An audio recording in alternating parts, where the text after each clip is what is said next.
So we have two chapters left in this unit, that is 23rd and 24th.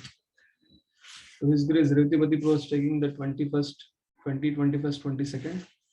So remaining 23rd, 24th, we will try to cover. So before we proceed to the 23rd and 24th chapter, we'll just see few important points from previous chapter. So this section of 2021, 22, 23, 24, this is grouped as a discussion between Kardama and Manu, Swayambhu Manu. So this particular section shows the seed of Lord Kapil Dev's appearance, and therefore generally Bhagavatam speaks about devotees and glories of Lord Bhagavan and pure devotees of the Lord. But here in this particular section which we are discussing, the topic is about the marriage. And why so? Because that is what Vidura is asking question to Maitreya. Describe the dynasty of Swayambhu Manu, and then describe how Maitreya, Priyavrata and Uttanapat protected the earth. And third question he asks is, describe about Devahuti and also about Kardama, begot many qualified children in her womb. The fourth question is, how did Ruchi and Daksha generate children after marrying their daughters as family? But right now, Vidura starts answering with Devahuti and Kardama's section. So therefore, Kardama, Brahmaji asks Kardamuni to produce progeny, and Kardamuni performs austerities through the devotional meditation for 10,000 years. Now, if you see carefully, Kardamuni, he performs devotional service, he performs austerities. And then after doing this devotional meditation for 10,000 years, Lord appears in front of him. Notice Kardama's reaction. And the description of Lord is also given there. Kiritanam kundalim shankachakra gadadharam sveto palakridanakam manasparsha smitekshanam vinastacharna ambujam amsha desha guratmataha drishtva ke vashitam vaksha sriyam kaustuba kandaram. So as soon as Kardamuni gets the darshan of Lord, he becomes very joyful. Imagine we are chanting Hare Krishna and suddenly Lord appears in front of us. Not suddenly, we have been practicing since, imagine you start practicing for 10, 20, 30, 40, 50 years. And at the end, flag end of the life, you get darshan of Lord. And surely, what kind of feelings will have? The same feeling Kardamuni shows here. Fell down with head touching the ground. And then because Brahma has ordered it. So, Burijan Prabhu, in his unveiling to the lotus feet in this section, he writes that Srimad Bhagavatam is called the Paramahamsa Samhita, and much of the Bhagavatam is written on level of spiritually higher than discussions about marriage and household duties. But here, the marriage of Kardama and Devahuti is being discussed. Why? Because Brahma has ordered Kardama Muni to create progeny, because it's a compassionate reason behind the creation of the universe. So living entities are eager to enjoy separately from the Lord, and Lord wants to send the rebellious living entities to reform them. But how they can be reformed? By giving them a body by which they can enjoy this material world, and while doing that they can get reformed also. So Gurujan Prabhu writes in his unveiling to the lotus feet there that when the Bhagavatam does speak about and encourages topics such as marriage, loving affairs between Kardama and Devahuti, it does so to support the soul's spiritual journey, so that a practitioner's mind will be peaceful enough to allow him to make steady progress. The Bhagavatam's purpose in presenting these topics, and Srila Prabhupada shared this purpose as he wrote his purpose, is to instruct those of us who are interested are in need of material satisfaction that parallels our spiritual advancement. That means, along with devotional service, the material aspect is also taken care of. and that this system by which society was governed to support spiritual growth is called as Varnashrama Dharma.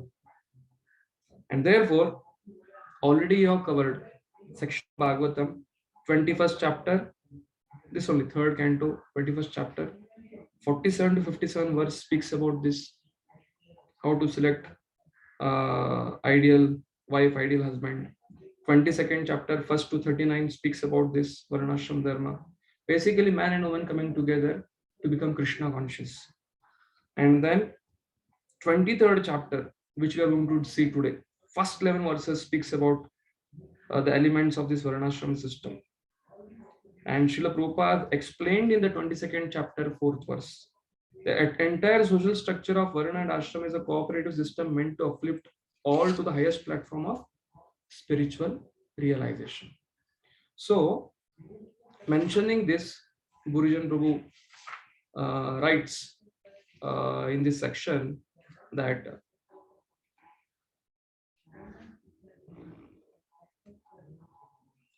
to Kardamuni is telling here, my eyes have become successful in seeing your rare form. Then he offers prayers. Then he criticizes people who are materialist, who are trying to enjoy. But then he tells, but have a desire. Now, if you see the prayers carefully, he's telling, my eyes become successful in seeing your rare form. Your lotus feet are capable of crossing. Yes, someone can read from the audience this 13th, 14th, 15th.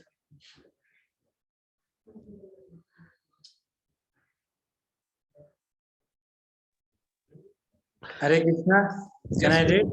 You can read. My eyes become successful in seeing your rare form, your lotus feet are capable of 1 minute. 1 minute. Capable of course. Sorry, Boji, I cannot able to see. Me pass this material ocean, but less 14. But less intelligent people worship those feet to achieve cheap material things. 15. Though I criticize such people, I have still approached you for fulfilling my material desires. Yes. And what is that desire? Thank you, Dinanath Narayan. That desire is, it's not Kardamani's desire. If you see carefully, Brahma has ordered him. And therefore, he is praying here, I want to marry a suitable girl to start my life as Grahastha. If you compare Kumaras, now the 17th shloka, Sukdev Goswami is mentioning that only. Because I am bound by the instruction of Brahma to create progeny. Therefore, I am asking this benediction and boon that I want a suitable girl. But then he could have done like Kumaras. Kumaras directly denied. But he is telling Kumaras can rebel for a higher cause. But because I am bound to respect my father, that is what is called as moral principles. Therefore, I want to follow his instruction. I cannot deny his instruction. Therefore, there can be two kinds of children. One children are Kumaras, who are able to deny the instruction of Brahma to create progeny for a higher cause of Krishna consciousness. They are also right. And the second kind of son is Kardamuni, who is following the instruction of Brahma to create a progeny. He is also pure devotee, but he cannot say no to his father because that is how he is inbuilt. Because his upbringing has been like that, that he is not able to say no to the superior's instruction. And that superior also has to perform the action of that service, because the service is also Krishna conscious. Therefore, he is telling, I cannot deny like Kumaras because I have to stick to the moral principles of following the order of my superior, that is Brahmaji. And we'll be seeing in the 24th chapter tomorrow, when Brahma appears, as soon as he hears the news of Kapila Muni has appeared, Kapil Dev has appeared, that time Brahma comes and tells Baddhamiti, you have exactly followed my instruction and produced created the progeny. So I'll just read from Unwilling to the Lotus Feet what Gurujan Poo has to say further here. because from text 22 to 23, Lord responds to Kardama Muni. But disregarding those materialists, if anyone takes shelter of your lotus feet, I'll just complete the section. They become free from bodily affliction. Even if somebody has any mental desires, even if they take shelter of the Lord, they become perfected. How do they take shelter? By mutually discussing Harikatha, which is both sweet and intoxicating. Why are the devotees special? Because time does not affect the lifespan of such devotees. If you have material desire, why don't you worship some demigods? Somebody may ask a question. But Kardamuni is telling, because I don't see anyone except you in this universe. You alone is a controller, maintainer, destroyer of this universe, just as a spider independently creates, maintains, and destroys its web. Therefore, Kardamuni is telling, to fulfill my desire of creating progeny, I don't want to approach any demigod. I only want to approach you because you are the creator, maintainer, and destroyer. And therefore, I offer my obeisances unto you, who destroys the desire to enjoy by giving realization of your sweetness, cover people with the result of their karma, and give material benedictions to low persons such as me. And Lord began to speak to Kardamuni as follows. What he speaks? Knowing the desire of your heart, I have already fulfilled it. Because you fully concentrate your heart on me, so your desire is never frustrated. That means Kardamuni is a pure devotee of the Lord. But just to execute the instruction of his superior Brahmaji to create progeny, he has to marry Devahuti. But he is not at, it's not at clear here whom is going to get married. But Lord is Trikaladarshi. So Lord has appeared there in front of him because Lord is Antaryami. He knows what Kardamuni is desiring. Therefore, Lord gives him direction. Swayambhu Manu, the emperor of this world, will come to see you day after tomorrow with his wife. He will give his suitable daughter to you. She will fulfill all your desires. And then he is also forecasting his future. What is the future? She will beget 9 daughters from you and they will marry great sages. All Brahma's sons, 9 sons. Because they have to create a progeny.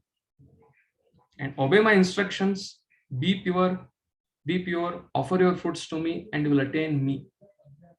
Yat karoshi yat asnasi yat joshi dadashiyat.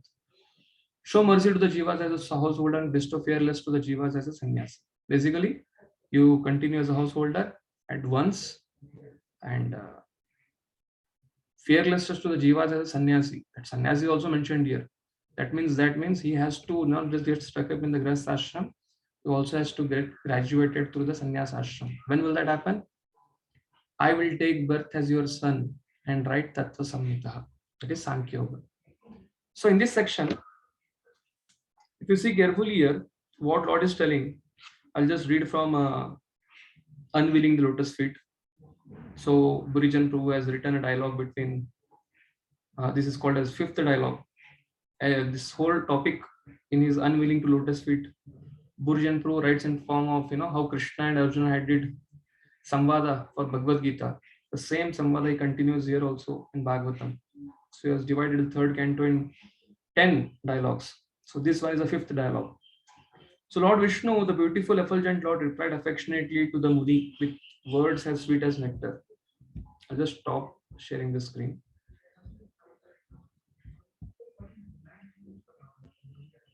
Having come to know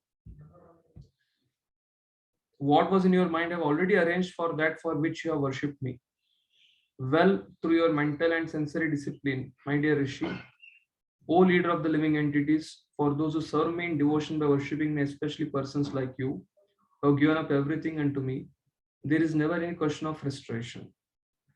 So Krishna, Lord Vishnu knew Kardammuni's desire and had arranged to satisfy it. So Srila Prabhupada explains the purpose.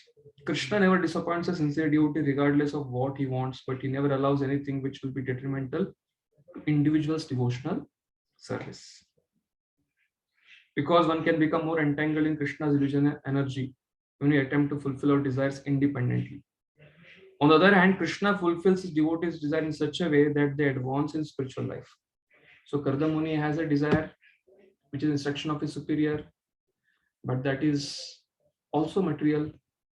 If you see from Pravritti, Nivritti Mark point of view, but because it is instruction of Brahmaji, and it is also The creation has to happen. Therefore, Kardam Muni, he's not approaching any demigod. He's not on his yogic siddhi. He's trying to, uh, arrange his marriage, but he's going to Lord. So, what is benefit? Krishna fulfills devotees in such a way that they advance in spiritual life. Both Kardam Muni and Devuti, it seems like they are entering in Pravritti Marg, but they are taking shelter of the Lord. So, therefore, it is not necessary to worship the omniscient, omnipotent Lord to invoke his cooperation, fulfilling our needs. Such worship is encouraged, yet not very exalted. So, Gurujan 2 is writing here, approaching Lord to fulfill our material desire is not very exalted, but it is encouraged. Even if you have material desire, we have to approach the Lord. Why? Akama sarva kamo va moksha kamo daradi tivrena bhakti yogena ijate purusham param. So because of, if you do tivra bhakti yoga, what will happen is even if you have material desire, we will get purified and we will become Krishna conscious. And eventually we will become pure devotees. So Jiva Goswami mentions in Bhakti Sandarbha, Anucheda 225, Kardam's devotional service was not grossly materially motivated. Kardam didn't wanted to get married on his own. It was Brahma's instruction. Same thing Jiva Goswami quotes in his Bhakti Sandarbha, Anucheda 225. Rather, as a moral obligation, he dutifully desired to obey Lord Brahma's order to get progeny. Because out of moral obligation, he was the son of Brahmaji. Kumara denied, Narad Muni denied. So he thought, okay, if everybody starts denying, then how creation will happen? Someone has to accept the order of the superior. Sort of moral obligation, he dutifully desired to obey Lord Brahma's order to create progeny. Thus, the Lord was pleased by Kardam Muni's offering of his prescribed duty to him. This is indicated by the Lord's shedding a tear of delight on seeing the sage. Okay, so therefore, what is happening here is, because he wanted to please Brahmaji, therefore Lord appeared there and he was very happy with him because he was trying to offer his Swadharma to enter Grihastha ashram and produce Krishna conscious children. Now the child will be Lord himself. And therefore, seeing his sacrifice, Lord sheds tears. And we'll continue with the section further.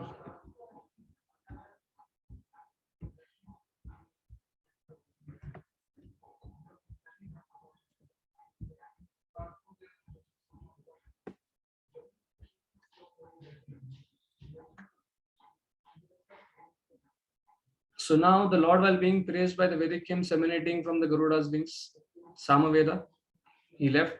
Kardam Muni kept on watching, and as predicted by the Lord, Swayambhu arrives with his wife and daughter Devuti, and that Bindu Sarovar which is there, that is a tear of the Lord, which Lord wept seeing the austerity of Kardam Muni. So Kardam Muni he opened his ashram in the same bank of Bindu Sarovar, and description of that Bindu Sarovar is there. And Kardama receives and speaks Manu, he glorifies Manu. He tells him as the energy of protection of the Lord. So Kardam Muni is a Brahmana, representing Brahmana ashram. He respects Brahman Varna, he respects Kardam Muni, who is from Kshatriya Varna. And then Kardam Muni also appreciates Manu. Manu appreciates Kardam Muni. And then Swayambhu Manu glorifies Kardam Muni and tells that he has gotten news that he's going to get married. And therefore, he also wants to offer Devuti to Kardam Muni.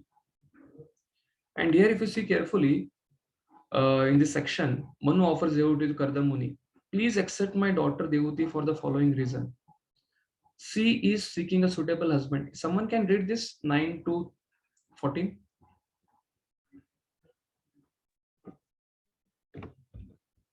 She is seeking a suitable husband, and as soon as she heard from Narada Muni about you, she fixed her mind upon you. She would be a suitable wife for you in all respects. Denial of sense objects which come of their own accord is not recommended. One who rejects such an offering but later begs for it from a miser has his fame and honor destroyed. Also, I have heard that you have decided to get married. Yes. So here Manu says, Maharaj to Devoti, to Kardam Muni, that my daughter wants to get married, but I've heard that you also want to get married. So now, if you see carefully, the next section which happens here, Kardam Muni replies back. Kardam Muni also expresses, because already Lord has forecasted that very soon Swayambhu Manu with Shatrupa and daughter Devati is going to come, and she is suitable for your. She is of the like-minded. She has a right taste, and she is like exactly fitting for what you are expecting from a wife for your cause. So then Kardam Muni replies. Someone can read this 15, 16, 17, 18, 19, 20. I have a desire to get married, and Devavati has not been given to anyone else. There has been no previous marriage, and the desire of your daughter is legitimate and is according to the scriptures. She is so beautiful that even Visvavasu was stunned by her beauty. She is an ornament amongst women, and she has come of her own accord seeking me. But there is a condition. I will stay with her only till she produces an offspring. After that, I will take sannyas and practice devotional service as ordained by Supreme Personality of Godhead. Yes. So Kardam Muni puts a condition because Brahma has asked him to create a progeny. So he is, as ordered by Lord Vishnu, he is going to produce 9 daughters and Kapil Muni, and then he is going to take sannyas. So that is already clear. Therefore, he is putting condition: as soon as I impregnate Devati and children are born, I am going to take sannyas. So that is what his priority is. From this, we can understand that he is very, very Krishna consciousness, a liberated soul. Lord has appeared in front of him, but out of the moral obligation to create progeny, to please his superior, he is accepting a service of getting married, and that too he has approached Lord Vishnu for that. Lord has appeared, and Lord has told, seeing his service attitude, seeing his attitude, he has desire to serve his superior, that I am personally going to appear as Kapila in your, from you and Devuti's union. So then when he fixed his mind on the Lord, yeah, someone can read this 22, 23, 24, 25, 26, 27. Because here something Gurujan Prabhu has to write in his book. I'll try to read from this. Meanwhile, someone can read this 22 to 27. Hare Krishna. Yes, Prabhu. Then, when he fixed his mind on the Lord, his mind became attracted to the smiling face of Devati. 23rd, Manu gladly offers his daughter to Kardama, understanding the desire of Satrupa and Devavati. 24th, 25th, Satrupa gives them lot of wealth, and king embraces Devavati and weeps tears of affection. 26, 27, Manu and Satrupa then return to their capital while watching the wealth of hermitages on the banks of Saraswati. Thank you for reading this. So here, Gurujan Prabhu writes in section of 15 to 21, the sage's acceptance. Kardam Muni immediately agreed to accept Devati. Then Kardam Muni added a condition: after Devati bears semen from my body, I will renounce household life and accept the life of Paramahamsa Sannyasi to perform devotional service. After saying this, Kardam fell silent, immersed in thinking of his worshipable Lord Vishnu, who has a lotus on his navel, and by whom his entire exchange had been predicted. Lord Vishnu only has predicted this, that Dehuti is going to come with Shatrupa and Manu. As he smiled to himself, Kardama's handsome face captured Devuti's mind. It is there in the section. So when Kardam Muni fixed his consciousness on the Lord and closed his eyes, that face, Kardam Muni's face, was captured by Devuti's mind. And therefore, Gurujan Prabhu writes in his book, Unwilling to his Lotus Feet, in this section, quoting Preeti Sandarbha, Anucheda 190. He's quoting Sri Jiva Goswami. Sri Goswami says, Sri Jiva Goswami notes that one should not think of the affection between Kardama and Devuti as mundane.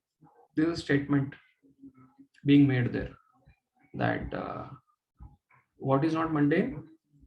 This affection between Kardama and Devuti is not mundane. So we have quoted till now two conditions, Priti Sandarbha and from Bhakti Sandarbha. What is that? The marriage between Devahuti and Kardam Muni is not on the material platform. It is on the spiritual platform, because Lord is going to appear there.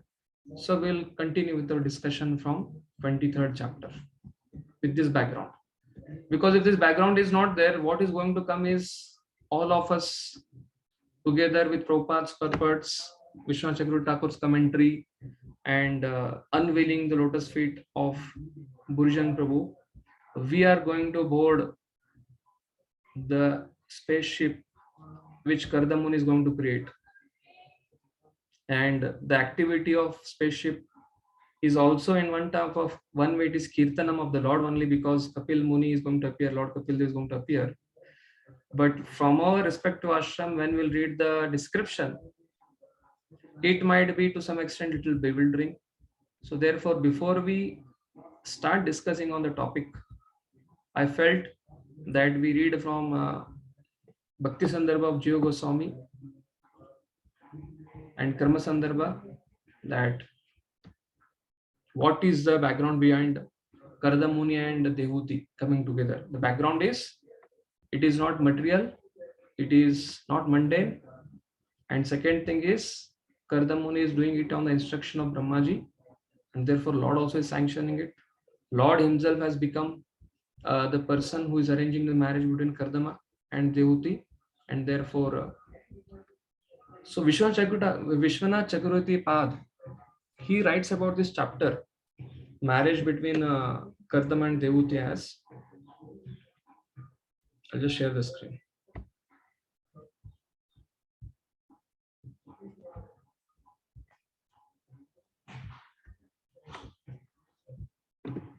So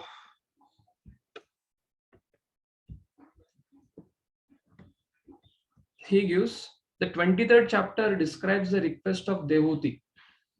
So what is this 23rd chapter? The topic of this chapter is lamentation of Devuti. But lamentation of Devuti for what? There has to be something before the lamentation. No? We lament only when we perform some activity. Devuti request for offsprings for union with Kardamuni. So Vishwanath Chakravarti Thakur writes here that 23rd chapter describes the request of Devuti and the enjoyment of Kardamuni after creating a. Okay, I'll share that commentary screen too. I think you're not able to see this commentary screen. So here in the first verse, Vishwanath Chakravarti Thakur is writing, the 23rd chapter describes the request of Devuti, the request for offspring, for union, and then Kardam Muni plans an airship, spaceship, and the enjoyment of Kardam after creating heavenly wealth desired by her. So this is what Vishwanath Chakravarti Thakur has to speak about this section. So we'll continue. We'll start the section now from the first shloka. Yes. Maitri Vacha Pitribhyam Parasthite Sadvi Patim Ingita Kovida Nityam Paryacharat Pritya Bhavani Va Bhavam Prabhu. Yes. Someone can read the translation? Actually, we can read turn by turn. All the audience who are, because you are having it online, if you can number, Madhav Charan, we can number devotees in serial number 16, 17 of you are there. We can number, then one by one they can read, so that it can be very fast, because we have time till 1:15, and we are not going to read the whole purport or discuss. We'll try our best, but then this thing should go on fast. So for time being, Vasudeva Krishna Prabhu, we can read. Yes, Madhav Charan will number. Yes. yes. Maitreya continued, after the departure of her parents, the chaste woman Devahuti, who could understand the desires of her husband, served him constantly with great love, as Bhavani, the wife of Lord Shiva, serves her husband. Yes. So Prabhupada is trying to see here the discussion is first sloka is that has Bhavani served Lord Shiva, Devahuti. The comparison between Bhavani and Devahuti is very significant. Prabhupada writes in the purport. Why? Because Bhavani or Parvati, she is the daughter of King of Himalayas. She selected Lord Shiva, who has no home. He had a home.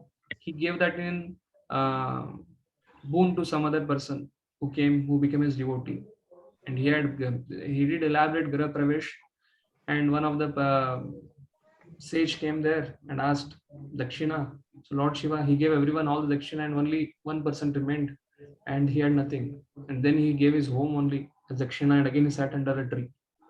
So this is what Prabhupada writes here. Bhavani, daughter of King of Himalayas.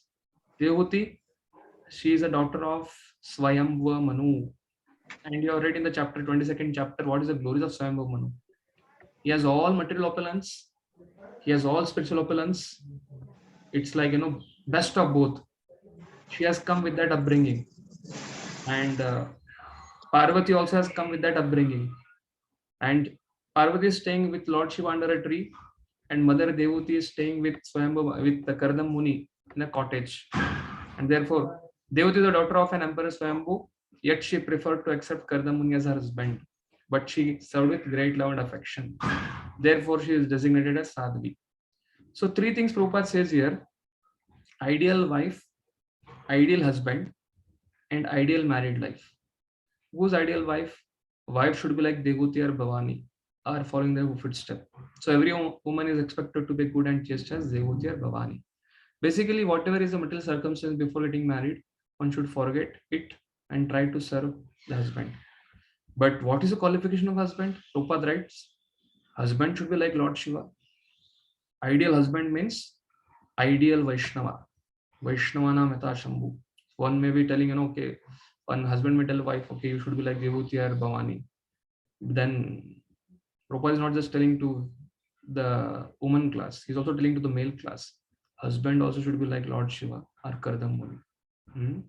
And then at the end, Prabhupada writes, the wife is dependent on the husband, and if husband is a Vaishnava, then naturally both of them advance in Krishna consciousness. Okay, thank you, Prabhu. And this reciprocation of service and love between husband and wife is the ideal of householder's life. So in this one purport, Prabhupada writes everything. Ideal wife, ideal husband, parallels between Devahuti and Bhavani and Kardam Muni and Lord Shiva. They are perfect Vaishnavas, and Devahuti and Bhavani are chaste and very good wife, and they are sharing the husband's advancement in Krishna consciousness. Like Bhavani always keeps on inquiring from Lord Shiva so many things. Although because she's taking care of the material world, she's always in ignorance. Therefore, she keeps on inquiring. Similarly, Devahuti, Prabhupada writes in further purports, although Devahuti is going to be mother of personality of Godhead, but she's a woman. And therefore, there are two reasons Vishwanath Chakravarti quotes: because of her material attachment, and because she didn't know the position of Kardam Muni. Therefore, she keeps on lamenting at the last. That will come, we'll discuss it in further sittings. But basically, this last line is very important. This reciprocation of service and love between husband and wife is the ideal of householder's life. Okay, so ideal husband, ideal wife, and their dealings, how it should be. Prabhupada covers in first purport. Vishrambena sauchena gauravena damena cha shushrushaya saurudena vacha muduraya chavo. Yeah. So I have got the message. I think all of you have got this message. Vasudev Krishna Prabhu, Dayal Nitai Prabhu next. Yes, I have to read only the blue highlighted part or complete? Translation, you read the translation. Okay. O Vidura, Devahuti served her husband with intimacy and great respect, with control of the senses, with love and with sweet words. Yes. So here, what is the again qualification of a wife, and not only wife, it can also be equally applicable to a disciple or a devotee. Therefore, Prabhupada writes, these are two important processes in serving the husband or the Supreme Person of Godhead. What is that? Vishrambena, with intimacy, Gauravena, with great reverence. Dayal Nirayapur, you can read the concluding fight portion. Paragraph, full paragraph. So The here, husband. Yeah, from the okay. husband. The husband is a very intimate friend. Therefore, the wife must render service just like an intimate friend, and at the same time, she must understand that the husband is superior in position, and thus she must offer him all respect. A man's psychology and woman's psychology are different. As constituted by a bodily frame, a man always wants to be superior to his wife, and a woman, as bodily constituted, is naturally inferior to her husband. Thus, the natural instinct is that the husband wants to post himself as superior to the wife, and this must be observed. Even if there is some wrong on the part of the husband, the wife must tolerate it, and thus there will be no misunderstanding between husband and wife. Vishrambhena means with intimacy, but it must not be familiarity that breeds contempt. According to the Vedic civilization, a wife cannot call her husband by name. In the present civilization, the wife calls her husband by name, but in Hindu civilization, she does not. Thus, the inferiority and superiority complexes are recognized. Damenacha. As wife has to learn to control herself, even if there is a misunderstanding, so hridena vacha madhuryam means Madhurya. madhur Madhurya means always desiring good for the husband and speaking to him with sweet words. A person becomes agitated by so many material contacts in the outside world. Therefore, in his home life, he must be treated by his wife with sweet words. Yes. So this water shloka we are reading now, second, third, fourth, it is not only just relevant to wife, it is equally relevant to subordinate. It is equally relevant to all of us as devotees. So sometimes things may go according to us, it may not go according to us. So when we are reading, wherever wife is there, you should put in front of wife, disciple, a devotee. And then we can get practical application from this section.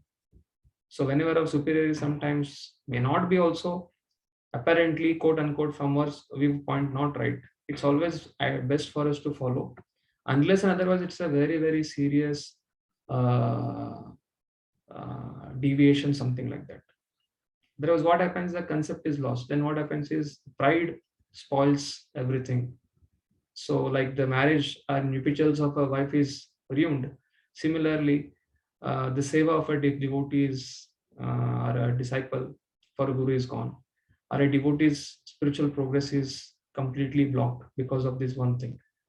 Vishrajya kama dambam cha dvesham lobam agammadam apramotodyata nityam tejiyamsha atosayat.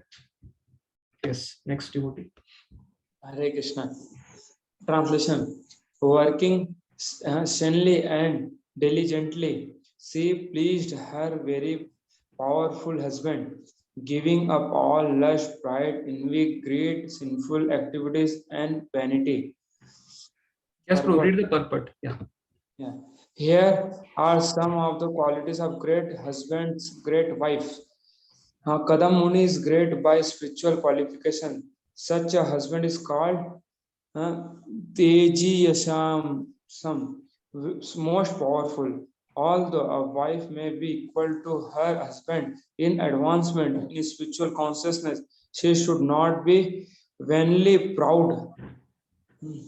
Sometimes it happens that the wife comes from very rich family, as did Dehuti, the daughter of Emperor Swambhu Manu. She should have been very proud for her parentage, but that is forbidden. The wife should not be proud of her parental position. She must always be submissive to the husband and must give up all vanity. As soon as the wife he becomes proud of her parentage, her pride creates great misunderstanding between the husband and wife, and their neptu- nep- Nuptial life is ruined. life is ruined. And Dehuti was very careful about that, and therefore it is said here that she gave up pride completely. Dehuti was not unfaithful. The most sinful activity for a wife is to accept another husband or another lover. Chanakya Pandit. Yes, Prabhu. Now I'll cover this one. So all of you might be knowing this Chanakya Pandit. He has tells that in family there is father. Father is the enemy if he is a debtor. He takes lot of debt. बहुत कुछ loan लेके ऐसे रखते हैं और उसके बाद चले जाते हैं, उस बच्चे को उसको चुकाना पड़ता है, बेटी को चुकाना पड़ता है, तो he is enemy. Mother becomes enemy. Husband is dead. A grown-up son is there. She marries some other person. She becomes an enemy. And wife, if she deals roughly, then she is an enemy. Or Prabhupada writes it if she accepts another husband. And children, a child is an enemy if he's a fool number one. He becomes enemy. And there are many stories regarding this, which Prabhupada explains in most of his lectures. But here he's just giving that a chaste and faithful woman must not practice adultery. That is a greatly sinful act. So he's mainly trying to tell that as subordinates or as wife or as a disciple or devotees, we should not unnecessarily trespass the authority of a superiors without any, unless otherwise is a very grave thing. Savai devarshi varyam stam manavim samanam vratam daivad gariyasha patyur asasham mahashisha kalena buyasa kshamam karshitam pratacharya prema gadgadaya vacha pidita kripaya bravit. So this is the next translation. Yes, next devotee. The daughter of Manu, who was fully devoted to her husband, looked upon him as greater even than Providence. Thus she expected great blessings from him. Having served him for a long time, she grew weak and emaciated due to her religious observances. Seeing her condition, Kardama, the foremost of celestial sages, was overcome with compassion and spoke to her in a voice choked with great love. The wife is expected to be of the same category as husband. She must be prepared to follow the principles of the husband, and then there will be happiness. If the husband is a devotee and the wife is materialistic, there cannot be any peace in the home. The wife must see the tendencies of the husband and must be prepared to follow them. From Mahabharata, we learn that when Gandhari understood that her would-be husband Dhritarashtra was blind, she immediately began to practice blindness herself. Thus, she covered her eyes and played the part of a blind woman. She decided that since her husband was blind, she must also act like a blind woman. Otherwise, she would be proud of her eyes and her husband would be seen as inferior. The word Samanuvarta indicates that it is the duty of a wife to adopt the special circumstances in which the husband is situated. Of course, if the husband is as great as Kadamuni, then a very good result accrues from following him. But even if the husband is not great devotee like Kadamuni, it is the wife's duty to adapt herself according to his mentality. That makes married life very happy. It is also mentioned here is that by following the strict vows of a chaste woman, Princess Devahuti became very skinny, and therefore her husband became compassionate. He knew that she was the daughter of a great king, and yet was serving him just like an ordinary woman. She was reduced in health by such activities, and he became compassionate and addressed her as follows. Yeah. So Vishwanath Chakravarti Thakur has to say something on this shloka. He speaks of this. Daivat Gariyashaha. Kardam Muni was stronger than destiny. So Kardam Muni was not a conditioned soul. He was not a very powerful yogi also. he was a pure devotee of the Lord, but he had mystic opulences. So in the translation, who can even stronger than destiny, or who can even change destiny. He could change destiny. So there is another meaning. She had given up all desire, but after some time, by the impetus of the Lord. So since so long, the Devati has been serving Kardam Muni with all his qualities. Shloka 2, 3, 4, 5. We have seen. Suddenly, what happened? Was it her material desire to have a union with Kardam Muni? No. Vishwanath Chakravarti Thakur writes here. But after some time, by the impetus of the Lord, Daivat. So Daivat Garyashi also means that Kardam Muni is stronger than destiny. That Daivat also refers, by the impetus of the Lord, she desired some objects of pleasure. What is that? Objects of pleasure. Already her whole skin, she was emaciated, and Vishnu Chakrata is going to write further. Because when one does not engage in sense gratification, one becomes weak, or especially woman, she becomes emaciated. Or when husband is completely engaged in austerities, so woman doesn't take care of her body, she doesn't take a bath, therefore her body becomes weak, is not kept well. So all these are the thoughts that Devuti was never interested in sense gratification, but suddenly where it came from, it was inspired. Daiva Choditaha. Pained on seeing her thin body with compassion, Kardamuni spoke to her. So we should understand this. We have been discussing before the class also, from Bhakti Sandarbha and Priti Sandarbha, how Kardamuni is agreeing to marry Devuti was the instruction of Brahmaji. And when Devuti getting attracted to Kardamuni, that is not on the material platform, it is completely on the spiritual platform, because a Lord Kapila is going to appear. So, Tushtoham Kardam Vacha, Tushtoham Adya Tava Manavi Manadaya Shushrusaya Paramaya Parayacha Bhaktya Yo Dehinam Ayamativa Surutsadeho Navekshita Samuchita Kshapitum Madarte. Yeah. Kardam Muni said, O respectful daughter of Shambhu Manu, today I am very much pleased with you for your great devotion and most excellent loving service. Since the body is so dear to embodied beings, I am astonished that you have neglected your own body to use it on my behalf. Yes, bro, just read that in highlighted in yellow. It is indicated here that one's body is very dear, yet Devahuti was so faithful to her husband that not only did she serve him with great devotion, service and respect, but she did not even care for her own health. That is called selfless service. Yes. So Prabhupada writes here that, Devuti is doing selfless service because she's even neglecting her body to take care of her husband's needs. And then Devuti had no sense pleasure. Therefore, Prabhupada also writing here from Vishwanath Chakravarti Thakur only here. It appears that Devuti had no sense pleasure even with her husband. Otherwise, she would not have deteriorated in health.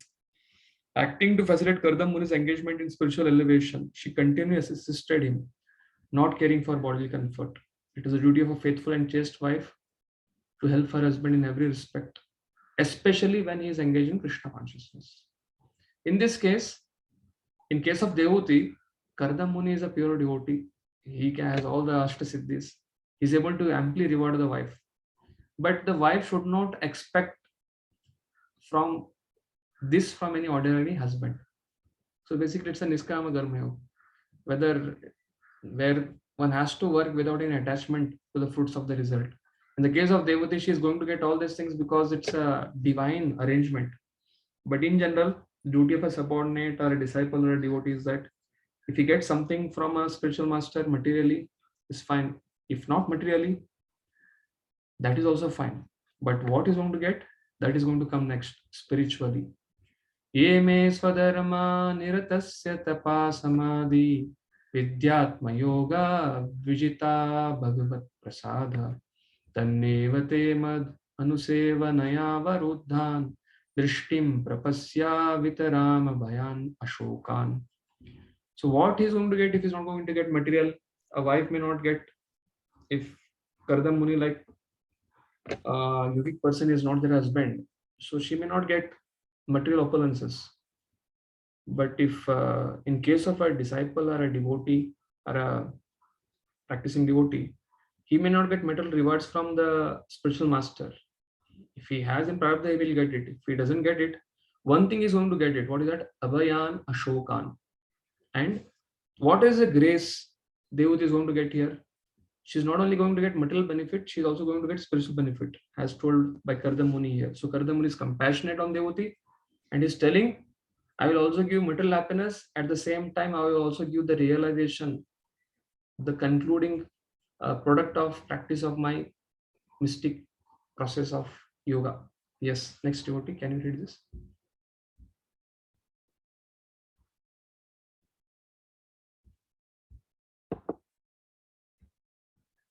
Keshu, can you read the translation? Yeshua Prabhu is not writing. Okay. It's done. 7th, na? Ah, I have achieved the blessings of the Lord in discharging my own religious life of austerity, meditation, and Krishna consciousness. Although you have not yet experienced these achievements, which are free from fear and lamentation, I shall offer them all to you because you are engaged in my service. Now just look at them. I am giving you the transcendental vision to see how nice they are. Purport. Devahuti engaged only in the service of Kardamani. She was not supposed to be so advanced in austerity, ecstasy, meditation, or Krishna consciousness, but imperceptibly she was sharing her husband's achievements. Till now, yes, Prabhuji, 1 minute.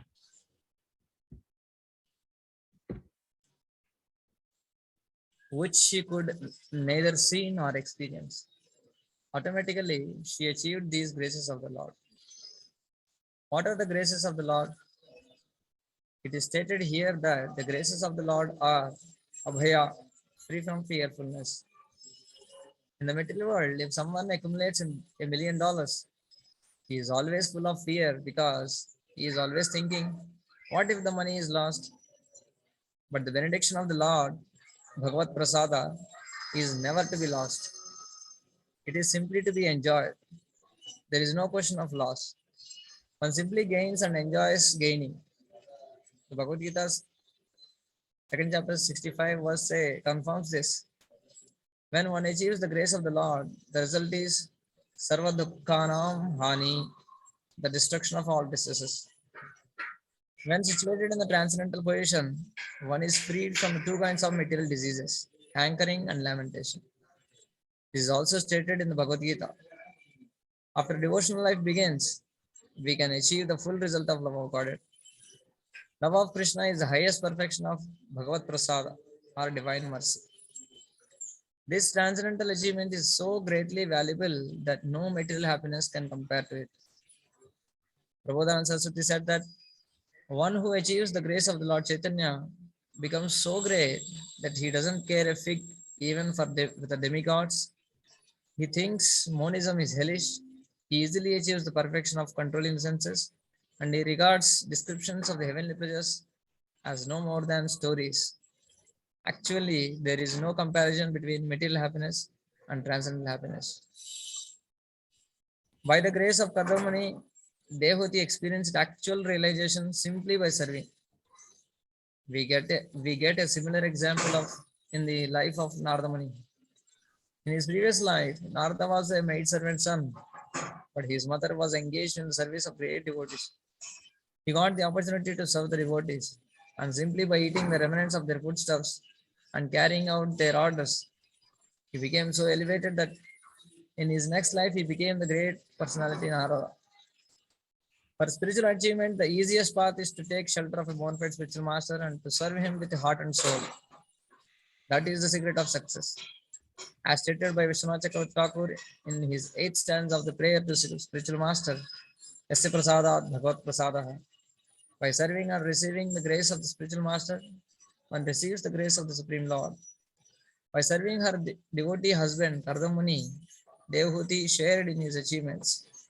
Similarly, a sincere disciple, simply by serving a bona fide spiritual master, can achieve all the mercy of the Lord and the spiritual master simultaneously.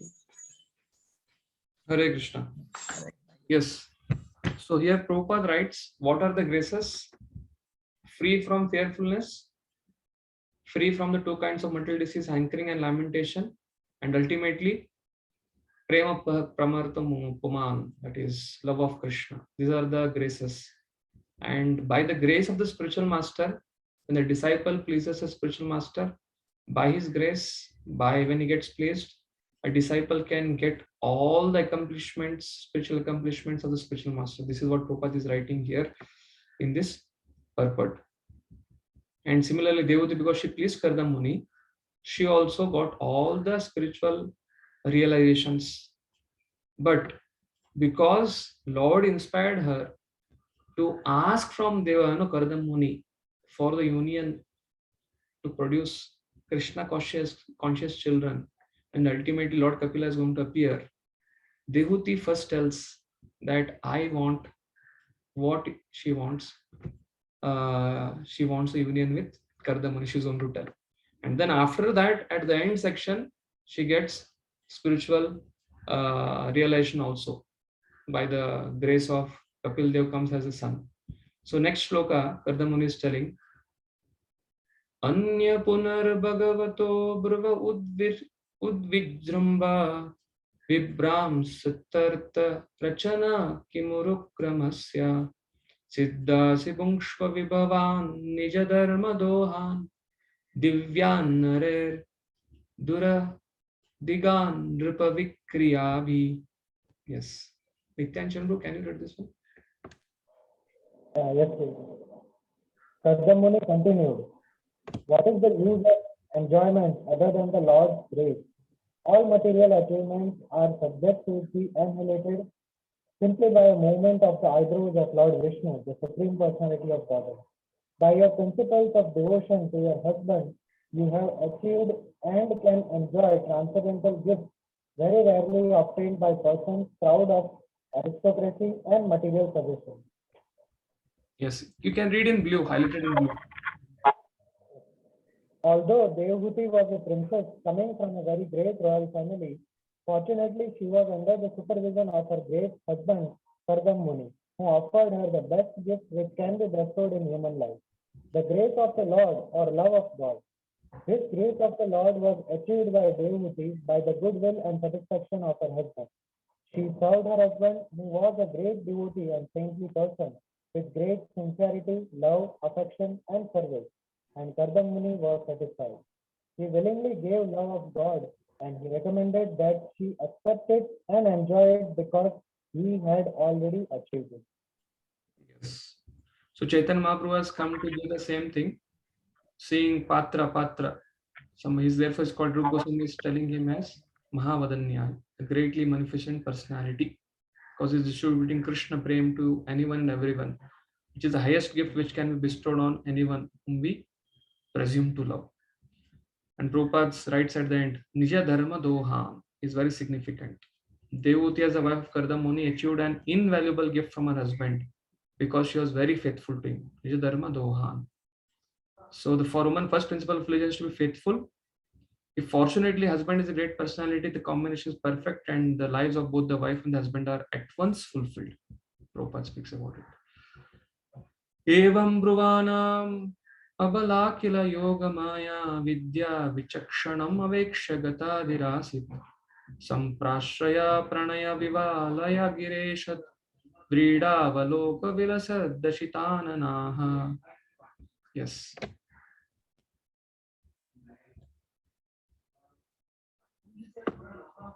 Radhapat Pankaj.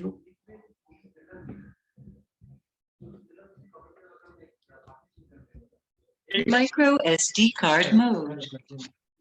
Upon hearing the speaking of her husband who excelled in knowledge of all kinds of transcendental science, innocent Devahuti was very satisfied. Her smiling face shining with a slightly bashful glance, she spoke in a choked voice because of great humility and love. Yes. So Purport. now wait, Roji, 1 minute. So now we can compare and contrast here Diti approaching Kashyap Muni and Devuti approaching Kardam Muni.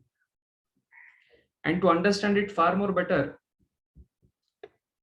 we'll just go to Srila Vishwanath Chakravarti Thakur's commentary, where he's going to tell from the purports, it's very easily written that, she told something, but he's going to tell that Devuti did not speak also.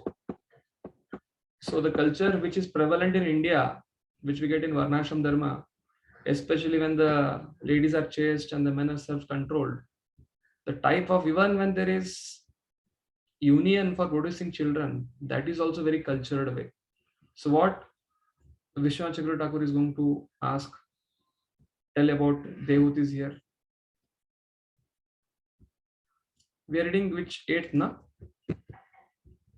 9th one. Yeah.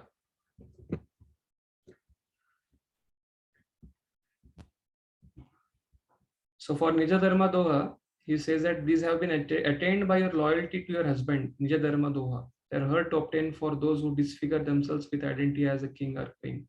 Basically, one who is free of ego, one gets that, all these achievements. So here, if you see carefully, hearing the words of her husband was expert in all worship and yogic powers, Devuti became relieved with shining a smile and slightly bashful glance on her face. She spoke words choked with humility and love. So Vishwanath Chakravarti Thakur is writing here that Kardam Muni was very expert. He had a lot of powers. My husband, Devuti, is thinking, my husband is giving me a wealth of enjoyment and liberation beyond my experience at the present world. This is not an ordinary pleasure. Thus she was agitated with humility, samprashraya, and love. In this state, she approached her husband. She spoke by means of her slightly bashful glance, the face shining with a smile. He writes here, Chakravarti Pad. She found it impossible to speak with her mouth in the next 2 verses. That means it is the next 2 verses are only through the glance. Because of the contrary taste in praying for material enjoyment. Material enjoyment, her husband is ready to give her spiritual advancement, spiritual conclusions, realizations, but she is inquiring for a union. So therefore she is silent. She is not able to speak. 2 mixed emotions. Because she was a crest jewel among all women, highly cultured. Therefore, how she can ask for a union from a saintly, pure devotee like Kardam Muni? Therefore, to speak, she used a glance infused with an embarrassing smile as her mouth. That means through a glance only with an embarrassing smile, she expressed to Kardam Muni that she wants a union so that she can get offspring. Her humility and love made her voice choke up. Thus, she clearly stated her intention in the 2 following verses. But without using her mouth, she remained silent. So, this is what Chakravarti Thakur has to speak about the request of Devuti. So, now, basically, Prabhupada writes in his purport that when husband and wife come together, they want to produce Krishna conscious children. So Prabhupada writes in the last highlighted yellow here, she knew that he was expert in offering such gifts, and when she understood that he was offering the greatest gift, she was very satisfied.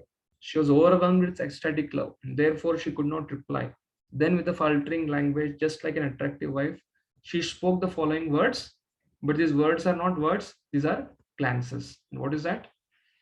Devutir vacha radambatadvija vrashaitad amogha yoga Maya dipe tvai vibo tad avaimi bharta yaste badhyasi samaya sakrudango sanga bhuyad gariyashi guna prashava satinam. Yes, Prabhu. Next devotee.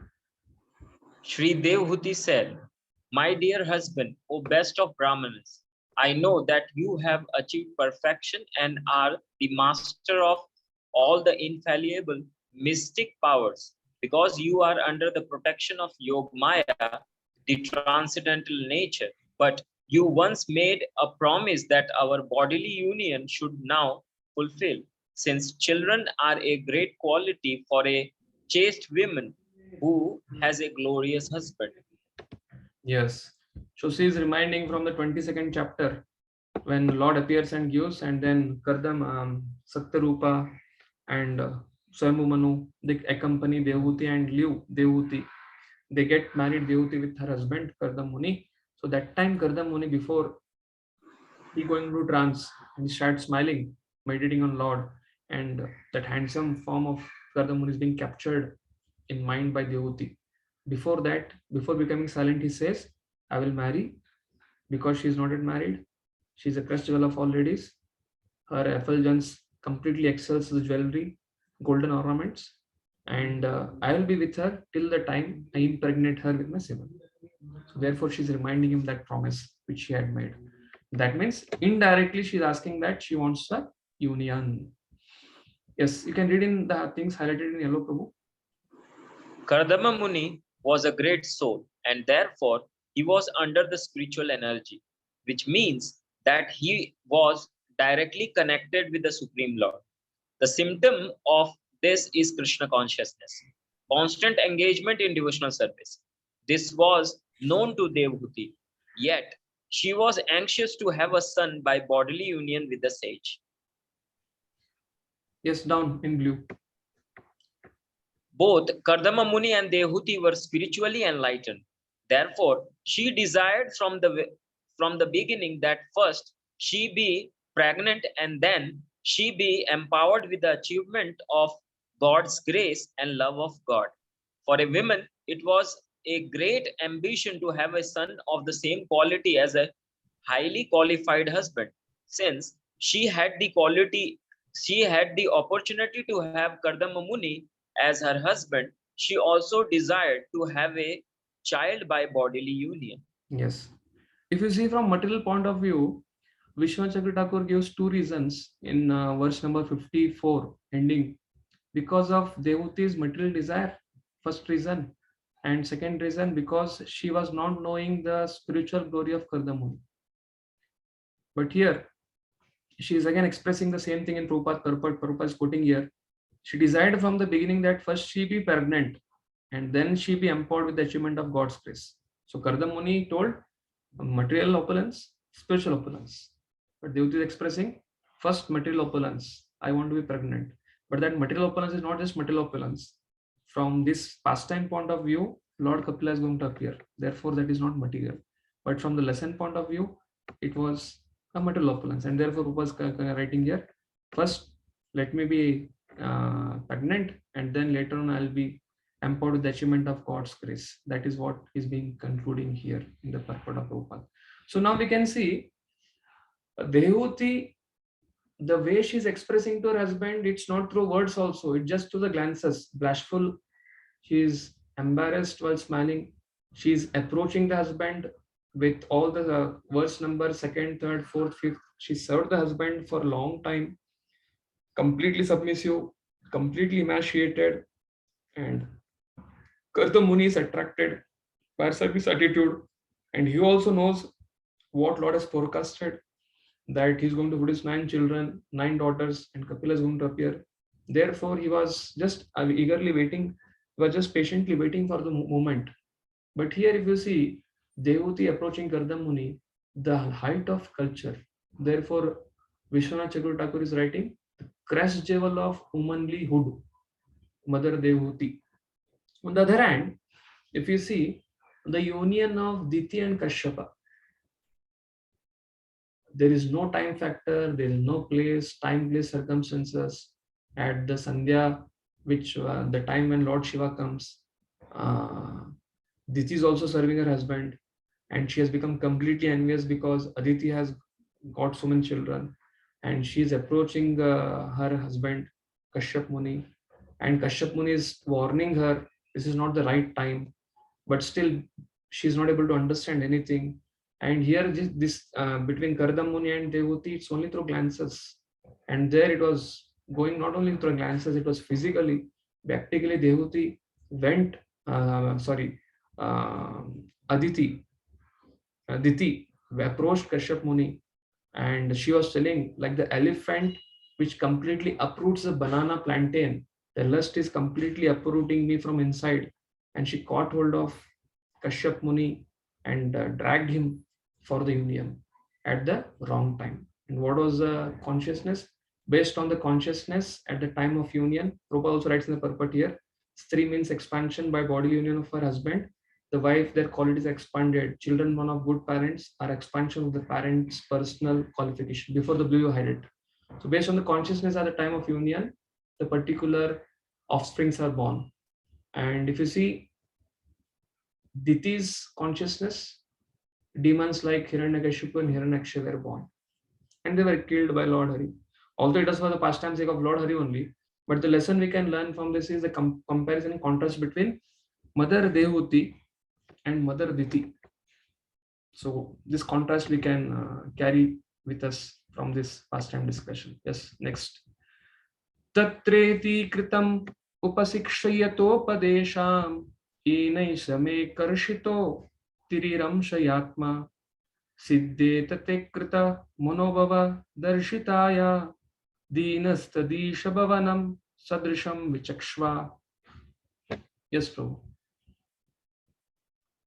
Devuti continued, My dear Lord. Devuti continued, My dear Lord, I am struck by excited emotion for you. Therefore, kindly make what arrangements must be made according to the scriptures, so that my skinny body, emaciated through unsatisfied passion, may be rendered fit for you. Also, my Lord, please think of a suitable house for this purpose. Yes. So all this is happening through glances, huh? Yeah, Prabhu, please read. Yes. Purport? The blue, one highlighted in blue. Okay. With these requisites fulfilled, the husband will be attracted by her beauty and a favorable mental situation will be created. The mental situation at the time of sex life may then be transferred into the womb of the wife and good children can come out of that pregnancy. So Prabhupada also quoting that Devuti wanted to attract Kardam Muni based on the circumstances which mentioned in Kama Sutra by Vatsayana. She wanted to make a glorious union by which a pure offspring can descend. And therefore, Devuti is asking Kardam Muni that this cottage which is there is completely in mode of goodness. So she wanted him to instruct her in that way. And she also requested that he arrange for a suitable house because the hermitage in which Kardam Muni was living was very simple and completely in the mode of goodness. And there was less possibility of passions being aroused in her heart. And Prabhupada writes about Ayurveda, whoever is stronger, according to that, if male is stronger, the boy is produced, the female is stronger, the girl is produced, and there are different injunctions from Kama Shastra for begetting nice Krishna conscious children.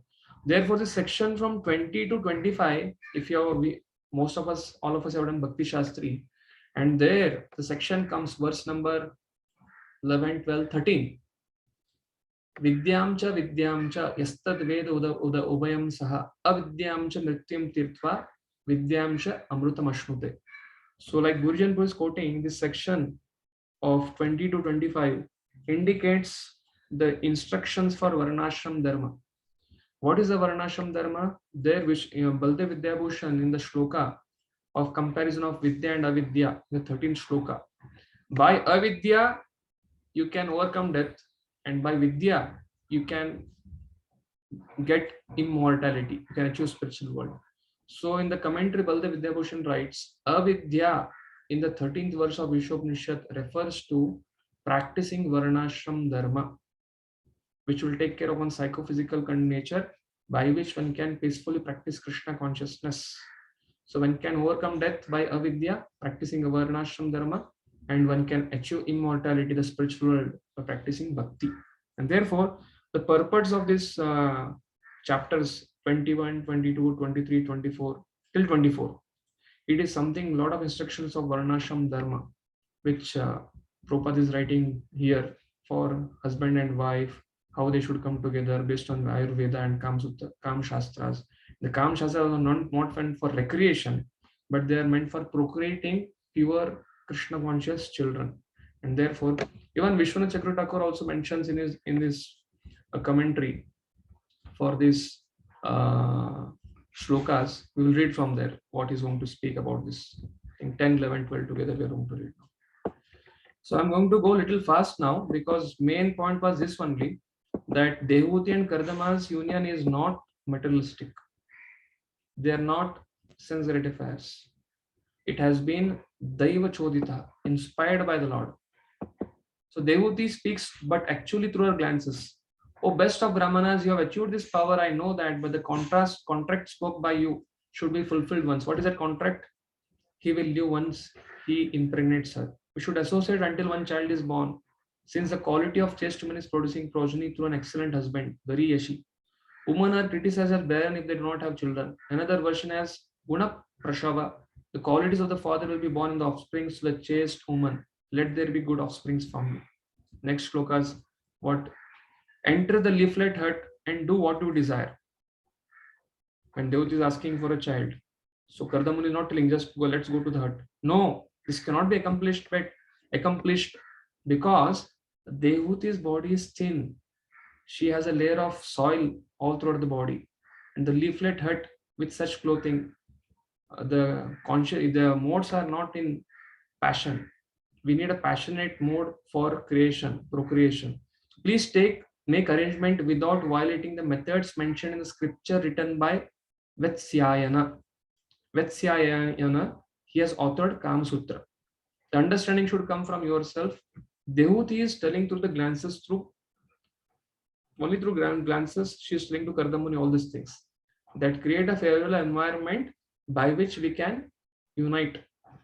Since you alone know the method of love making, expertly prepare unguents, foods, drinks which stimulate desire made from suitable materials, by which my body agitated by the desire for union will be capable of giving enjoyment. She is not telling, I will enjoy.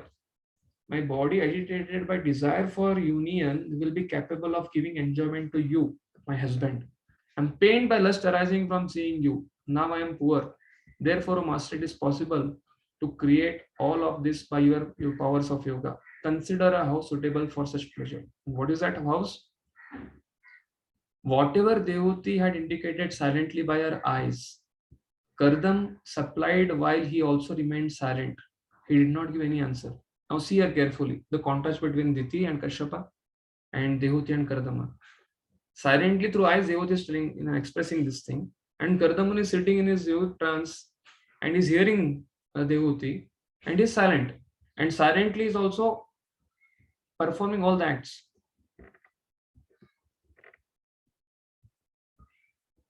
Yes, we'll go to the Prabhupada purport now.